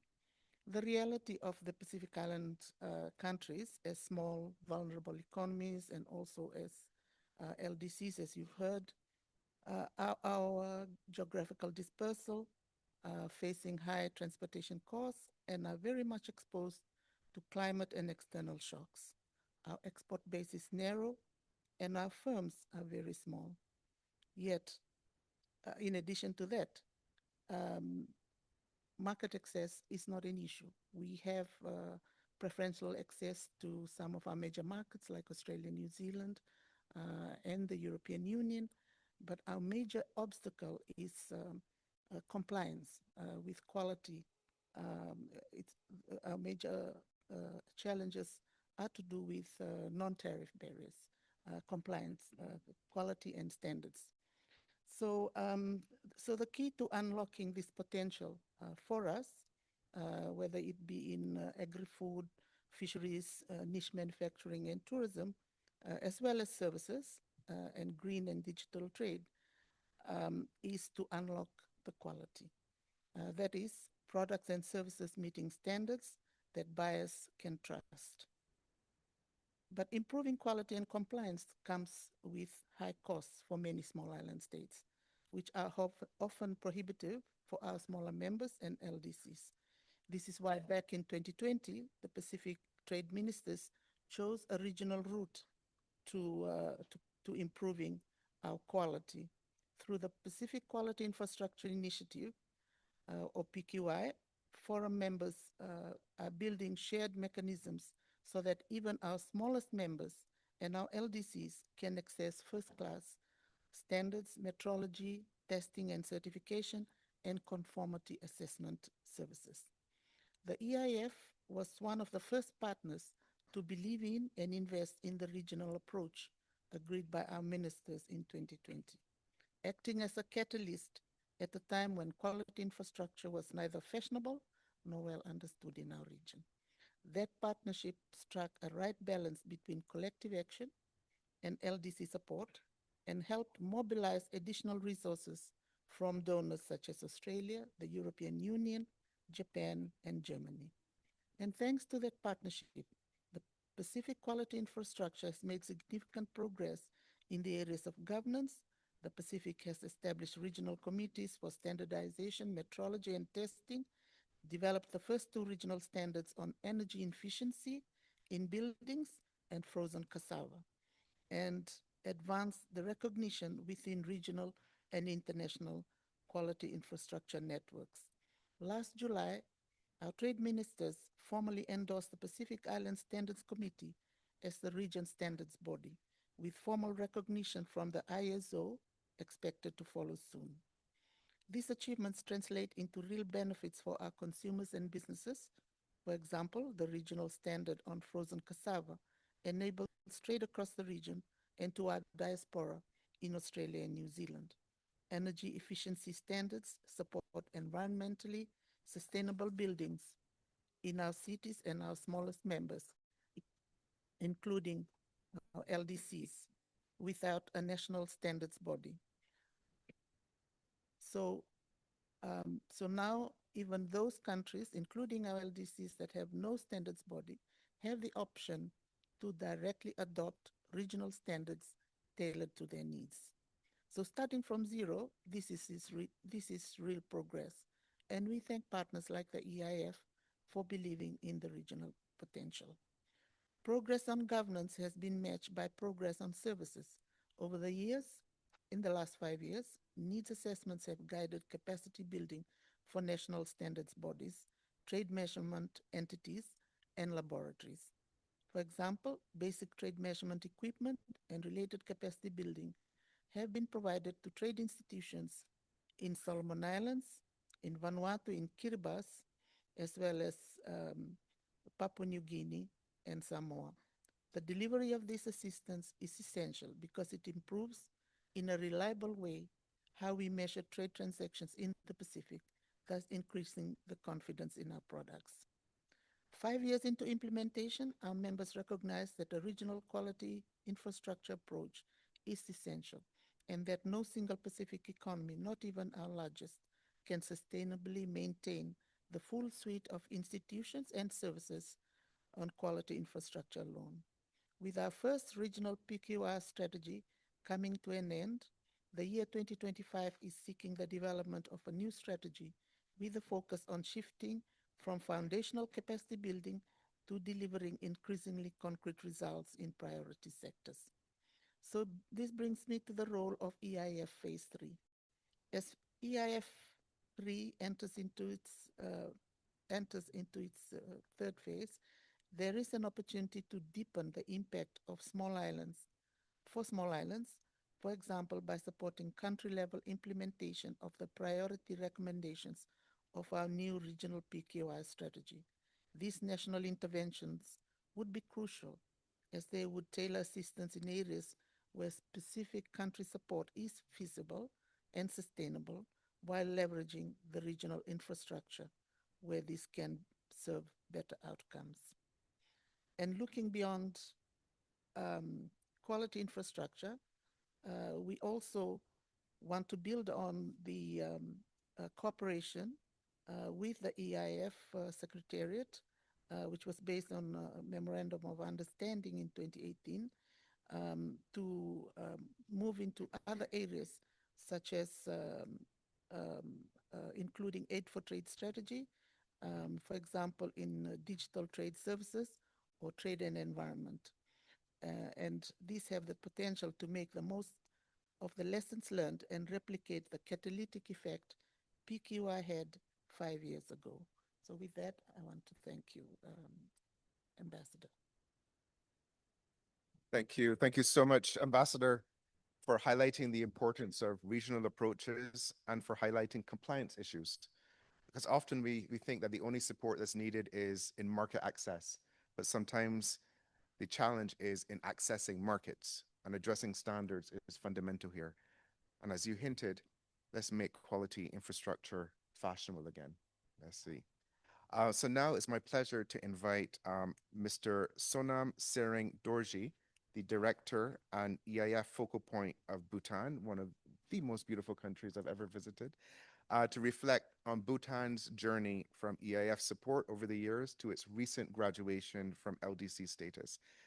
Let us know how you think EIF Phase 3 can continue to build competitiveness and open new opportunities for Bhutan. Thank you, Ambassador. Excellencies, distinguished delegates, panelists, participants, very good morning. Thank you to the organizers for having me here to share Bhutan's experience and also perspectives in this very important topic. Since becoming a recipient of the EIF in 2009, the EIF has been a vital partner in Bhutan's trade and development journey.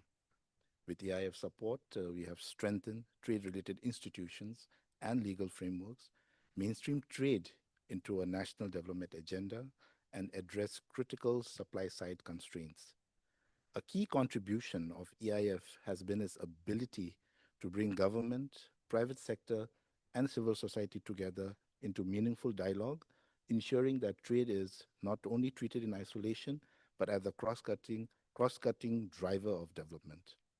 Enhancing institutional and human capacity has been another one of EIF's valuable contributions made to our country.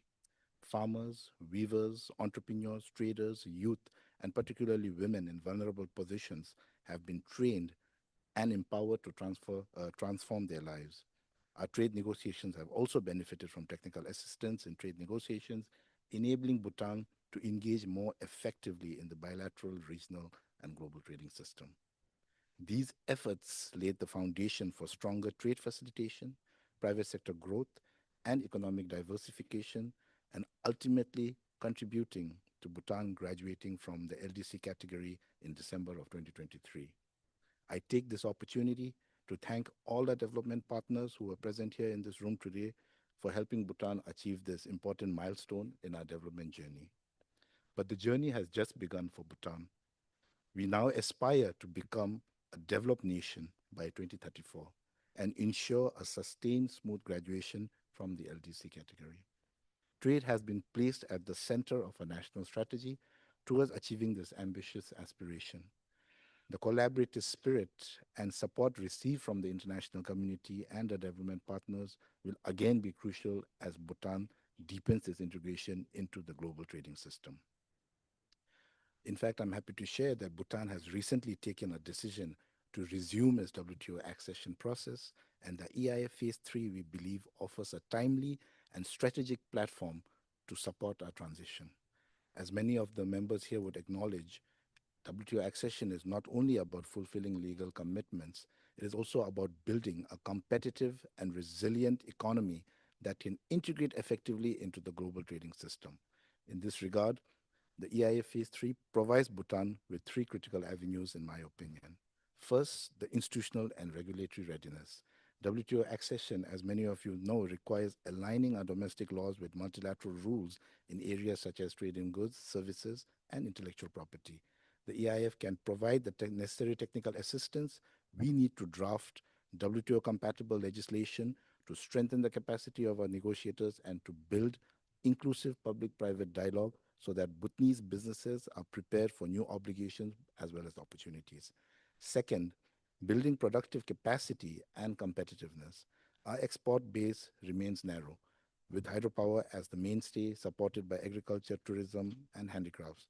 The EIF's catalytic support can help us to diversify into high-value green and digital value chains, support MSMEs to meet international standards, and connect Bhutanese firms to regional and global markets. In this way, accession becomes not just a legal milestone, but also a driver of inclusive growth. Third, leveraging cross-cutting priorities for long-term resilience. Climate resilience, gender equality, youth unemployment, and digital transformation are at the heart of EIF Phase 3, as we have heard in the last 2 days. These are also the very issues that will define Bhutan's competitiveness within the WTO system, whether through meeting sustainability standards, creating new jobs for our youth, or seizing opportunities in e-commerce and services trade. In addition, EIF's role in mobilizing finance and partnerships is crucial. Accession requires investment in customs modernization, standards institutions, and trade facilitation. By linking Bhutan to climate funds, new relevant partners, as well as impact investors, the EIF Phase 3 can help ensure these reforms are adequately resourced. In short, EIF Phase 3 allows Bhutan to transform the WTO accession from a compliance exercise into a catalyst for sustainable, inclusive, and forward-looking economic transformation. With the right support, we can ensure that Bhutan's entry into the WTO is not only smooth, but also meaningful, anchoring competitiveness, opportunity, and resilience for decades to come. Thank you, Ambassador. Thank you. Thank you very much, Sonam. EIF is a partner that can help LDCs to graduate, and even after graduation is a partner of choice. EIF is an important platform to move into value-added sectors, such as in green and digital sectors. And we hope to welcome you as a WTO member in the near future. And I think if Dr. Ngozi were here, she would love what you just said about accession being a platform of moving from compliance to more of a catalytic decision. And of course, in 2034, we will meet in Bhutan to commemorate your continued graduation to developed country status. So 2034, I'll see you in Bhutan. So now we're going to move to my dear friend, Zaritza Yurasevic, the Executive Director of UN Tourism. We're running a little bit behind, and the beauty of friendships is you can ask them to cut their interventions in half. So Zaritza, can you please very quickly and in a very focused manner share your perspective of the role of sustainable tourism as a driver of inclusive growth in LDCs? Over to you, my dear friend. Thank you very much, Matthew. I'm very happy to be here with all of you because this is the house of trade and tourism is trade. So I think we blend perfectly. I'm just back from the G20, where actually development aid was really one of the key priority area of the tourism track, where we are the knowledge partner. I just would like to recap and share with you. Tourism was the third export earning category in 2019 after fuel and chemicals, and after COVID, losing 70% of tourism flows. We are now on the fifth position after chemical, fuels, food, and automotive. So I think what we need to say as well is the sector is very resilient and therefore is definitely an opportunity for the LDCs. We have as well the importance to understand that LDCs represent only 2% of international tourism and only 1% of international earnings of tourism. While the world has changed in the last 4 years, we have seen a grow and we are back to 1.5 billion as in 2019. We are at 2 trillion. We are plus 14% in receipts. So we need definitely to go back on quality, and thank you, Madam, for highlighting that just earlier. I think that the value added needs to be really expanded. That is a very key and important message. I want as well to underline that most of the LDCs have graduated thanks to tourism. Not all, but most. 90% of LDCs that have graduated is thanks to LDCs. So it is tourism is a complex sector, but it is extremely vital for many economies. When I would like to underline a few things, and you asked me, Matthew, to be very short. Nature, culture, and people are the key endowment and riches and capital of LDCs. Why I'm saying this? We know that ODA is shrinking. The multilateral system is at stake. The geopolitical situation is in polycrisis. We need to understand that official development aid in tourism is between 2019 and 2023, 0.12% of total development aid. And last year, in 2023, tourism ODA was 0.03%. So for a sector that is bringing 1 out of 10 jobs in the world, that is supporting livelihoods, women, youth, and youth great opportunity, we definitely need change. I will not go extensively, and I would be really happy to share more in future weeks, days, and months what we can bring. I think that we need to really be very focused on governance. We need to rethink tourism governance because the role of the tourism minister at the table, being it in LDCs and in other countries, is sometimes not the most prominent, while it brings really wealth. So it is really important. The second aspect is that immediate action on technology. Technology and innovation is bringing opportunities for youth, but is bringing as well opportunities for accessing markets. Because what we know is tourism exports are spent in the destination. And that is as well a very big difference with others. When it goes to official development aid, I think that we have been trying to advocate, and I thank you, Ratnakar and the EIF Secretariat, to share with us the model towards which the EIF has shifted. Looking from giving money for projects, shifting to leveraging additional funding, this catalytic finance is really, I think, the key.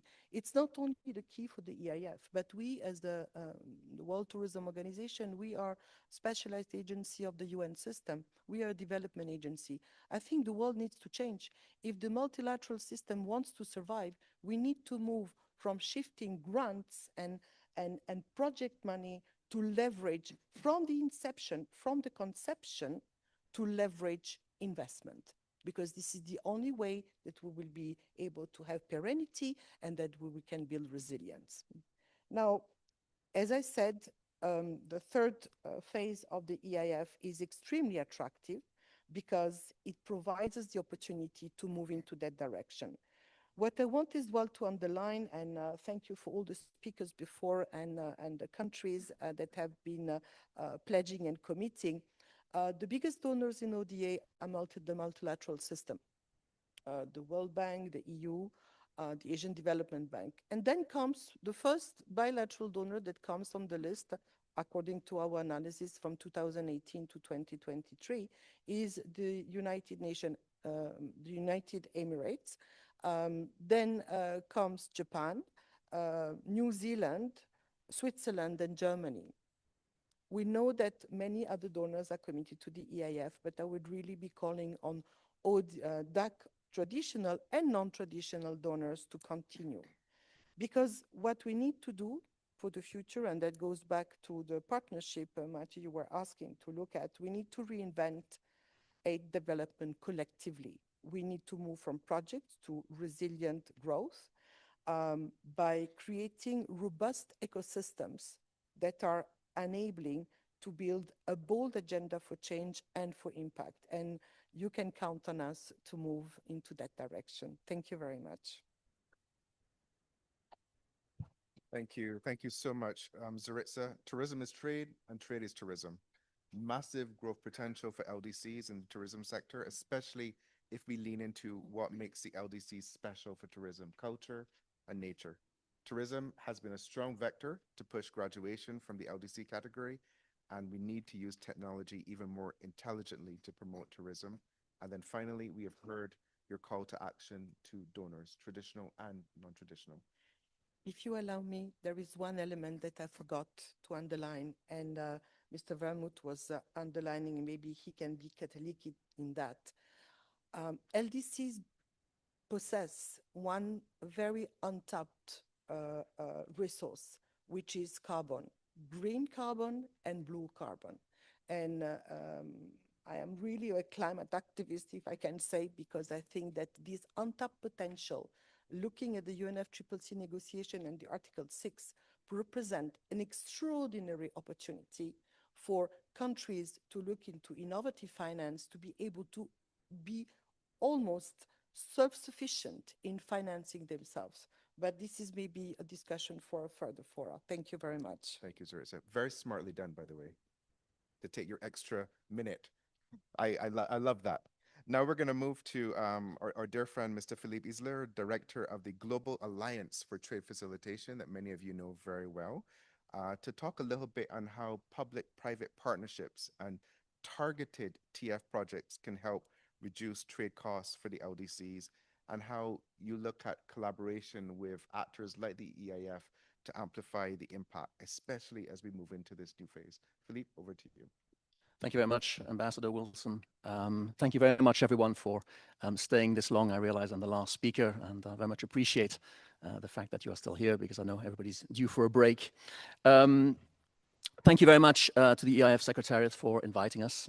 It has been a long journey over the past years, and I think we have built more and closer collaboration over the years. And Ratnakar, looking at your plans for the next few years, I can already think of additional ways we can really work together. I realize trade facilitation is only part of the entire scope of your work, but of course, trade facilitation is a very important component of development. And we're happy to be able to play a role here. Listening to the various people speaking, the more I go, the more I think to be able to be successful as a community, you need to harness the challenges that we all face from various angles. You need to be able to approach problems differently and be able to find different solutions by working together. And when the Alliance was created 10 years ago, we're going to be celebrating our 10th anniversary in November, we were thinking, how do we establish ourselves in this well-established community and slightly intimidating community, and how do we add value in a way not to overlap? And there are three things that became very clear to us. And for the past 10 years, we have tried really to focus on that. The first one is about the partnership with the private sector. There is not enough of that, and I will get back to that a little bit later on. But in all our work, we have made a point to incorporate the private sector from top to bottom, from at our board level all the way to supporting projects on the ground. And there are some very good reasons for that, and I will get back to that. Secondly is an ability to work in an agile and responsive way. The world changes so fast. It's very difficult to be successful if you are not able to adapt your plans and be responsive to the various challenges that are being thrown at you. And the third point is all about measurement and the ability to measure in quantitative terms the impact of your work. In other words, for every $1 million that you invest in development, what are you getting back, ideally in monetary terms? And it's on that basis that we, as the Alliance, have really built our niche, our role within the community. I won't get into the detail of why LDCs are so important in this community and why it is that so much return on investment can be achieved in LDCs, because I think everybody in this room is even more of experts than I am in this. But what I was asked to do is talk a little bit about lessons learned. And a former ambassador who spoke earlier on mentioned this, right? Monitoring, evaluation, and lessons learned. And sometimes we don't put enough emphasis on that. As part of our work, we have compiled about 500 lessons learned in all the work that we do. And we're planning to open this up to the community so that everybody can learn from some of the mistakes that we have made, but also the successes. And I've tried to think about what are the few lessons learned that we have captured over the years when working in all countries, of course, but maybe particularly in LDCs. And the first one was also mentioned earlier on, but I would like to emphasize that because it's so important, and that's the point of political will. It is so incredibly important, and we see that we can be so much more successful when there is genuine political will. And I know that's an easy thing to ask for, and it's a very difficult thing for governments to deliver. But breaking this down into manageable parts, when we talk about political will, what we need is only a couple of things. Firstly, governments need to show tangible will, and this is done in a number of ways. Firstly, about mobilizing resources. And when I say resources, I'm not talking about dollars, I'm talking about people, human beings in the government, in the administrations, who are focused and dedicated to the work that we are doing. And importantly, are able to stay for the long term. There's nothing more disruptive than people changing all the time. And I know sometimes it's very difficult, but every time teams change, we take a step back. And so it's very important that we're able to maintain a stable group of people who can bring these reforms forward. Secondly, of course, is the partnership with the private sector. Why the private sector? And for governments, I realize it can be sometimes a little bit unsettling to work with the private sector. But what the private sector brings, well, firstly, is the fact that, without the private sector, there is no trade. And so the private sector has to be part of this. The second point, which is important, is that this private sector has just as much of a responsibility to bring reform than governments. And the private sector is going to benefit directly from trade facilitation. And therefore, they also got to play their part in terms of effort, but potentially also in terms of funding. And then there's another point that the private sector brings, which is not always that obvious, but the private sector inherently brings continuity. Governments come and go. The private sector remains. And what we have seen in a world where we need sustainability is that the private sector can play that role to ensure that the reforms that we bring are sustainable. The third point that I would just like to bring in terms of lessons learned is the approach in terms of bringing projects to bear. And our approach is always about building blocks. We do need the top-down approach, but what's very important is the bottom-up, is to bring in reforms bit by bit that are manageable, establish them, consolidating them, and making sure they are sustainable in time. Because it's only that way that you're able to make a real change over time. And we put a lot of effort in trying to go back to projects that we have implemented to try and see whether the reforms have sustained themselves, and if not, why not? And perhaps the last point, just to finish off quickly, is for governments, it's important to have a simple plan. And I emphasize the word simple. Sometimes we find that there are some strategies out there that are way too complicated. And in fact, a lot of effort goes into this, but in reality, you don't need to have such complex strategies. You can bring them down into simple plans and act on them. And for that, we tend to start forgetting a little bit about the TFA, but the TFA is probably one of the most successful and well-designed, for all its faults, well-designed agreements at WTO, because it's a simple document with simple objectives that every government and every private sector member and every support entity is able to relate to and is able to establish success criteria against that agreement. And I would urge everybody not to forget about the TFA because it's still so incredibly important. So I will leave it at that. There is a presentation on our alliance this afternoon, I think at the 2 o'clock panel, so I won't go into any detail. Hopefully you will find that interesting. And of course, we're always at your disposal should you require more information. Thank you, Ambassador. Thank you. Thank you so much, Philippe. So we need more actionable partnerships with the private sector. Investing in reforms can actually incentivize greater private sector partnership. Learning from lessons learned, including from other initiatives, can make phase 3 of the EIF even more impactful. And there's beauty in simplicity. Focus on simple and measurable plans. Thank you so much. So colleagues, a warm applause for this incredible panel, please. Now, it is my distinct pleasure to invite to the lectern the Honorable Babukar Boy, Minister of Public Service, Administrative Reforms, Policy Coordination and Delivery of the Gambia. Also one of my favorite countries to visit, I might add. Thank you for being a core organizer of today's event through your incredible ambassador here in Geneva. We're very happy to hear your reflections on what EIF Phase 3 means for the LDCs, drawing on your own national experience. Minister, the floor is yours, please.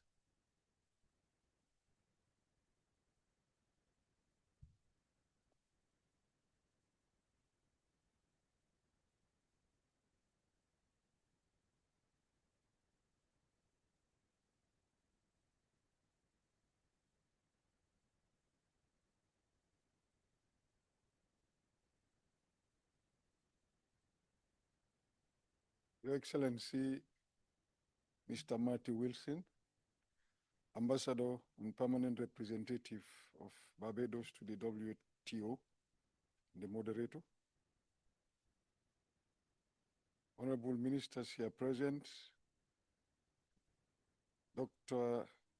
Ratnakar Adhikari, Executive Secretary of the EIF Secretariat, EIF donor and development partners here present, distinguished delegates, ladies and gentlemen. It is my pleasure on behalf of the government of the Gambia to address you today at this important high-level platform.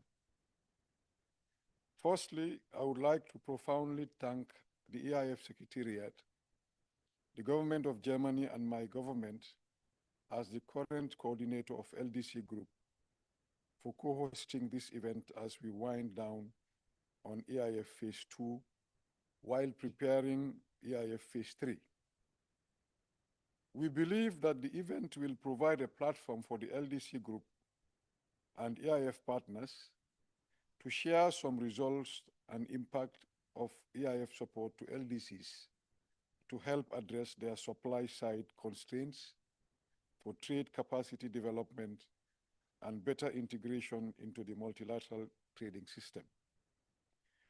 As we expect to start the implementation of EIF Phase 3, the event will also help to provide a strategic focus and alignment of priorities in the implementation of EIF Phase 3. This event comes at a critical juncture. The LDCs are facing multiple and compounding crises, from persistent structural vulnerabilities and climate shocks to rising debt and declining official development assistance, as was alluded to earlier.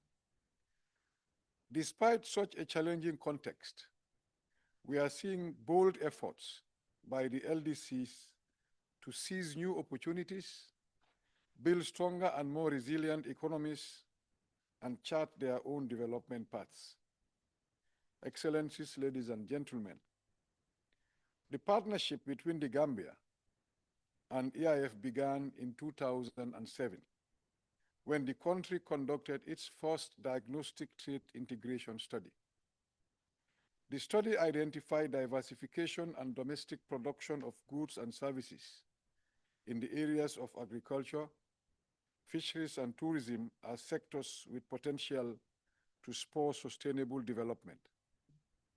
It also sought to improve the business climate, implement sector-specific reforms, establish a more sustainable foundation for the country's position as a gateway to the region by improving trade logistics and trade facilitation services.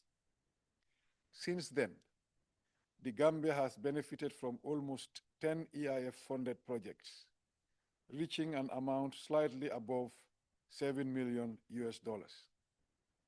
The results of these projects have been in boosting our productive capacity by providing agro-sector specific support for cashew nut, groundnut, and sesame, as well as finding new export opportunities. This has supported the export of groundnut and cashew, especially to new markets in Asia. A standout area of support has been the EIF's investment in trade-related infrastructure.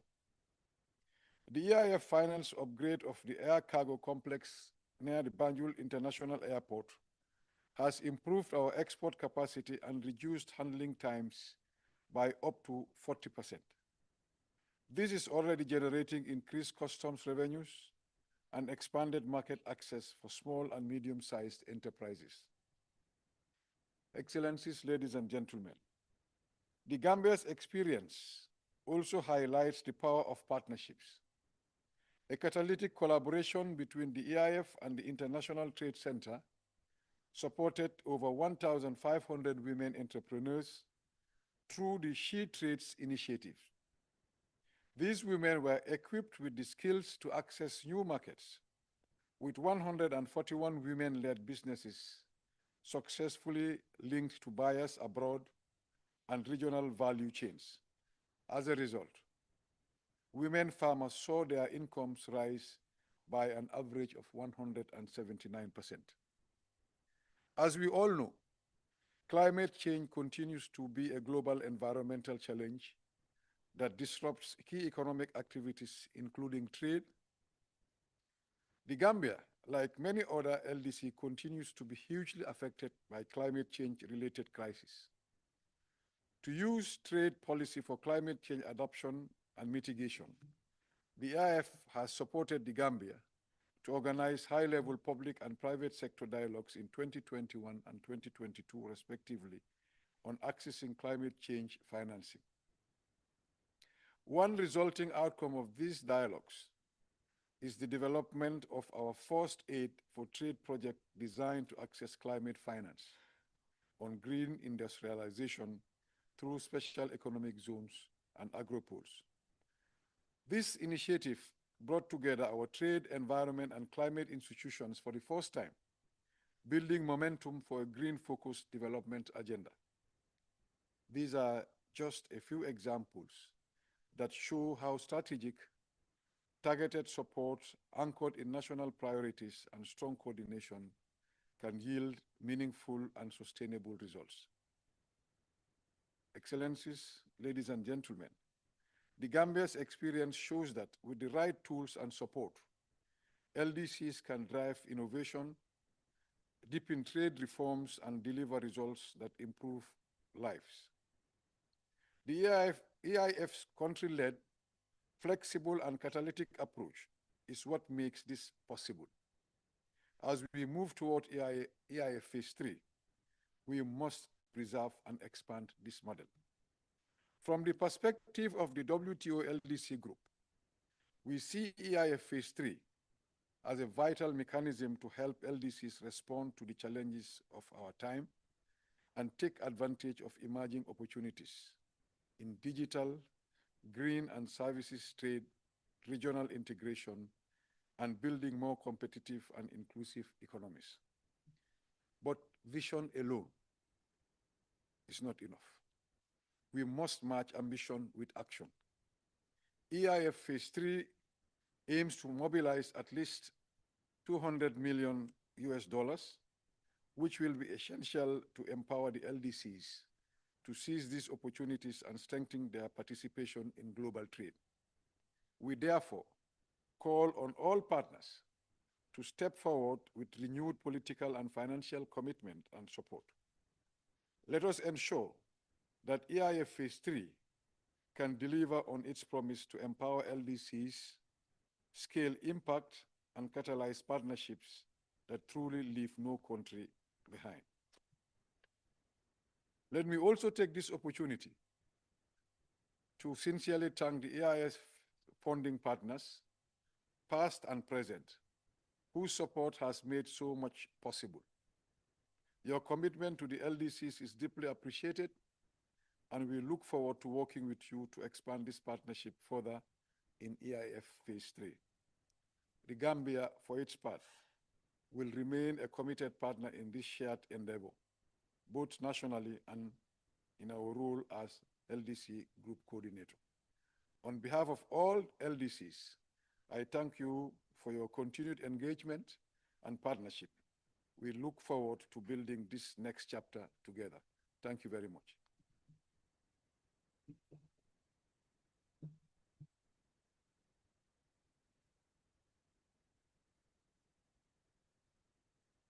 Well, thank you. Thank you very much, Minister, for those powerful words. I will not even try to take any pieces from that gem of a speech, except to reiterate what you said. Vision alone is not enough. We need action. Now we have come to the end of today, and it gives me, rather, the end of this morning session, right around the same time that my iPad is at 5% battery. So this is perfect timing. So it's my pleasure to give the floor to Pamela Cook-Hamilton, the Executive Director of the International Trade Center, one of the most engaging partners to the EIF, to deliver her closing remarks. Pam, welcome.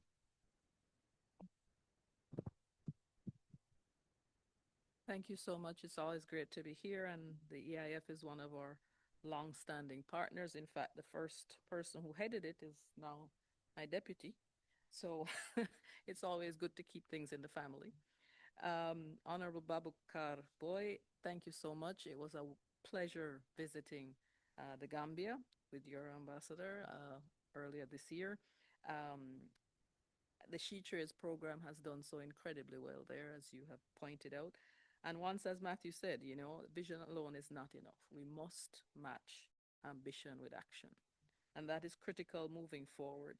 Honorable ministers and vice ministers who are here, Ambassador Wilson from Barbados, EIF Executive Director Ratnakar Adhikari, Excellencies, distinguished guests, ladies and gentlemen, good morning or good afternoon.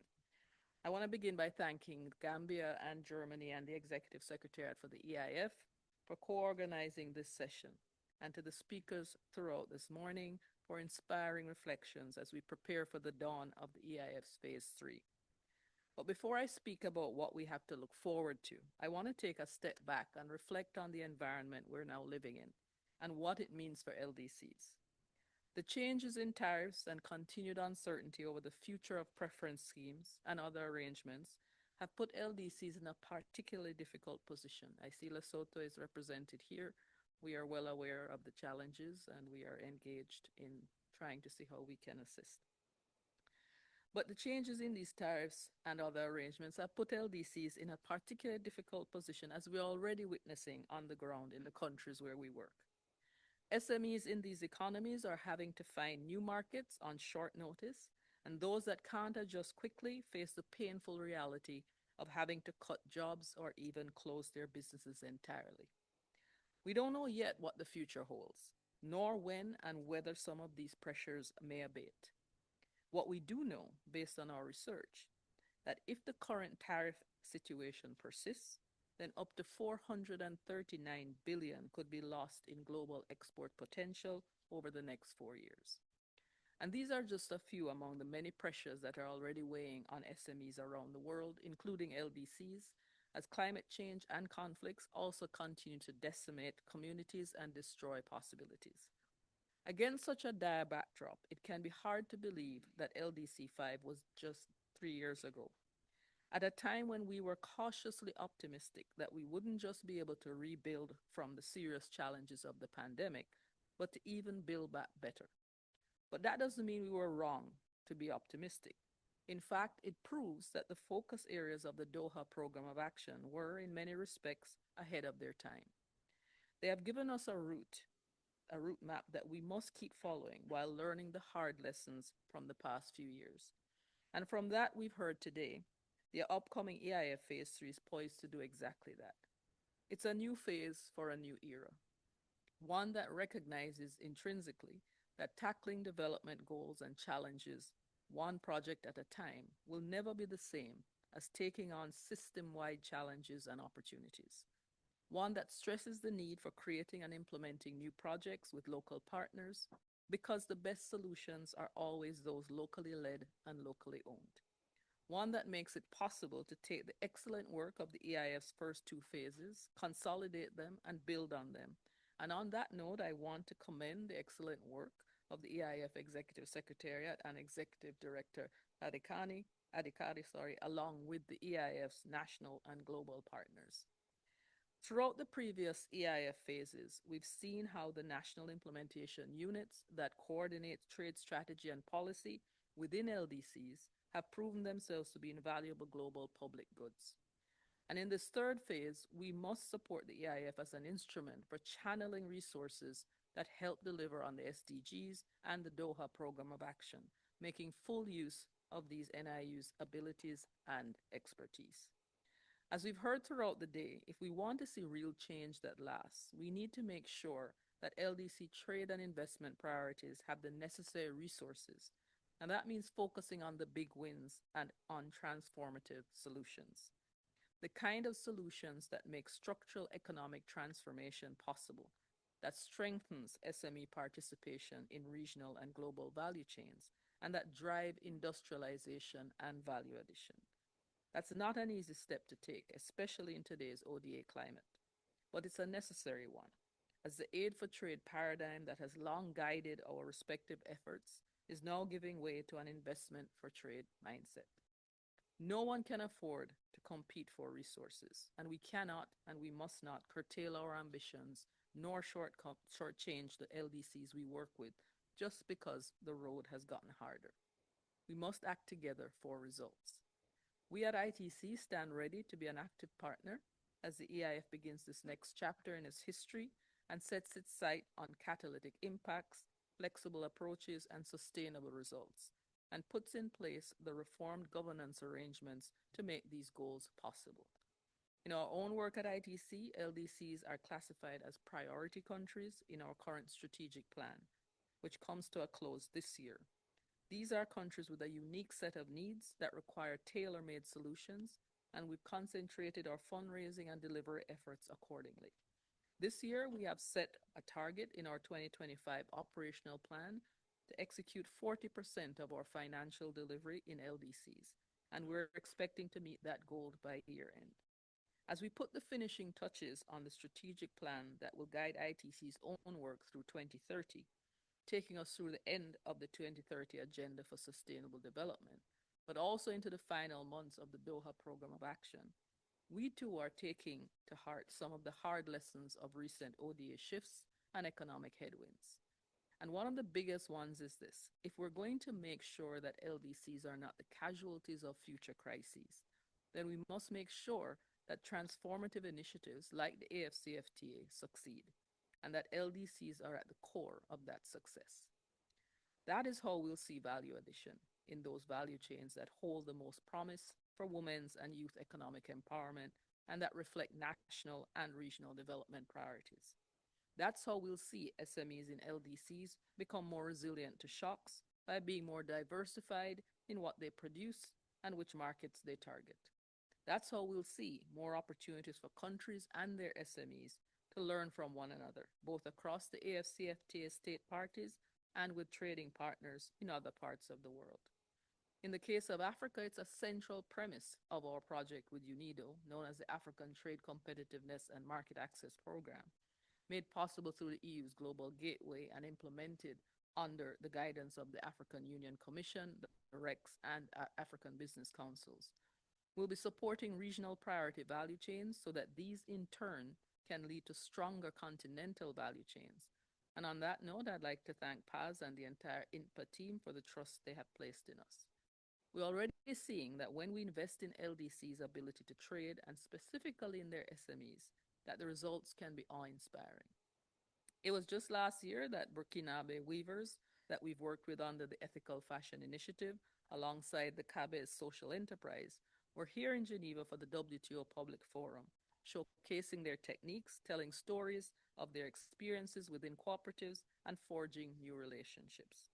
And in the Gambia, our work to help revive the Kankurang Festival in Jajambure under the EU-supported Youth Empowerment Project has made it possible for more people to witness the famed mass dances that are such an important rite of passage as boys become men, preserving cultural heritage while creating jobs in the tourism sector. I also did want to point out, and when I met with your Honorable Prime Minister, that his name is Caribbean, Adama Barrow. It's it's actually a Bayesian name, but first Prime Minister of Barbados was also Barrow. Meanwhile, in Lao PDR, working with the Thailand International Cooperation Agency and with the support of the European Union, Thai experts who have received training in key issues like good agricultural practices and organic certifications have shared their knowledge with Laotian farmers, helping them produce more value-added commodities and earn better incomes, and all while cementing strong relationships premised on cooperation. These are just a few examples of what is possible when we work with partners, with LDCs, and with SMEs to support value-added trade, drive structural transformation, achieve the SDGs, and build greater resilience for the future. And as EIF Phase 3 takes flight, I hope we can take efforts like these and reach new heights, all while never losing sight of this next core principle. That in any forum where issues are being discussed, debated, and decided that affect SMEs, then they and the public officials tasked with representing their interests aren't just in the room, but empowered to drive the conversation. It's a commitment we hold dear at ITC in everything we do. And it's what inspired us to hold the first ever global SME ministerial meeting together with the government of South Africa in July this year, so that SME ministers and representatives from the entire SME ecosystem could weigh in on the most urgent issues affecting small businesses and how best to respond. And now we have a consensus call to action document endorsed by over 60 countries, which outlines what ministers and ITC plan to do next, so that more SMEs, including those within LDCs, can access finance, undertake digital transformation, and drive the green transition. I hope that we can work together, including under the EIF Phase 3, on helping deliver on these goals. To the entire EIF team, EIF community, congratulations. As Phases 1 and 2 have shown, you have much to be proud of. And based on what we've heard today about EIF Phase 3, the best is still to come. I, for one, cannot wait to see what's in store, and ITC will walk alongside you every step of the way. Thank you so much.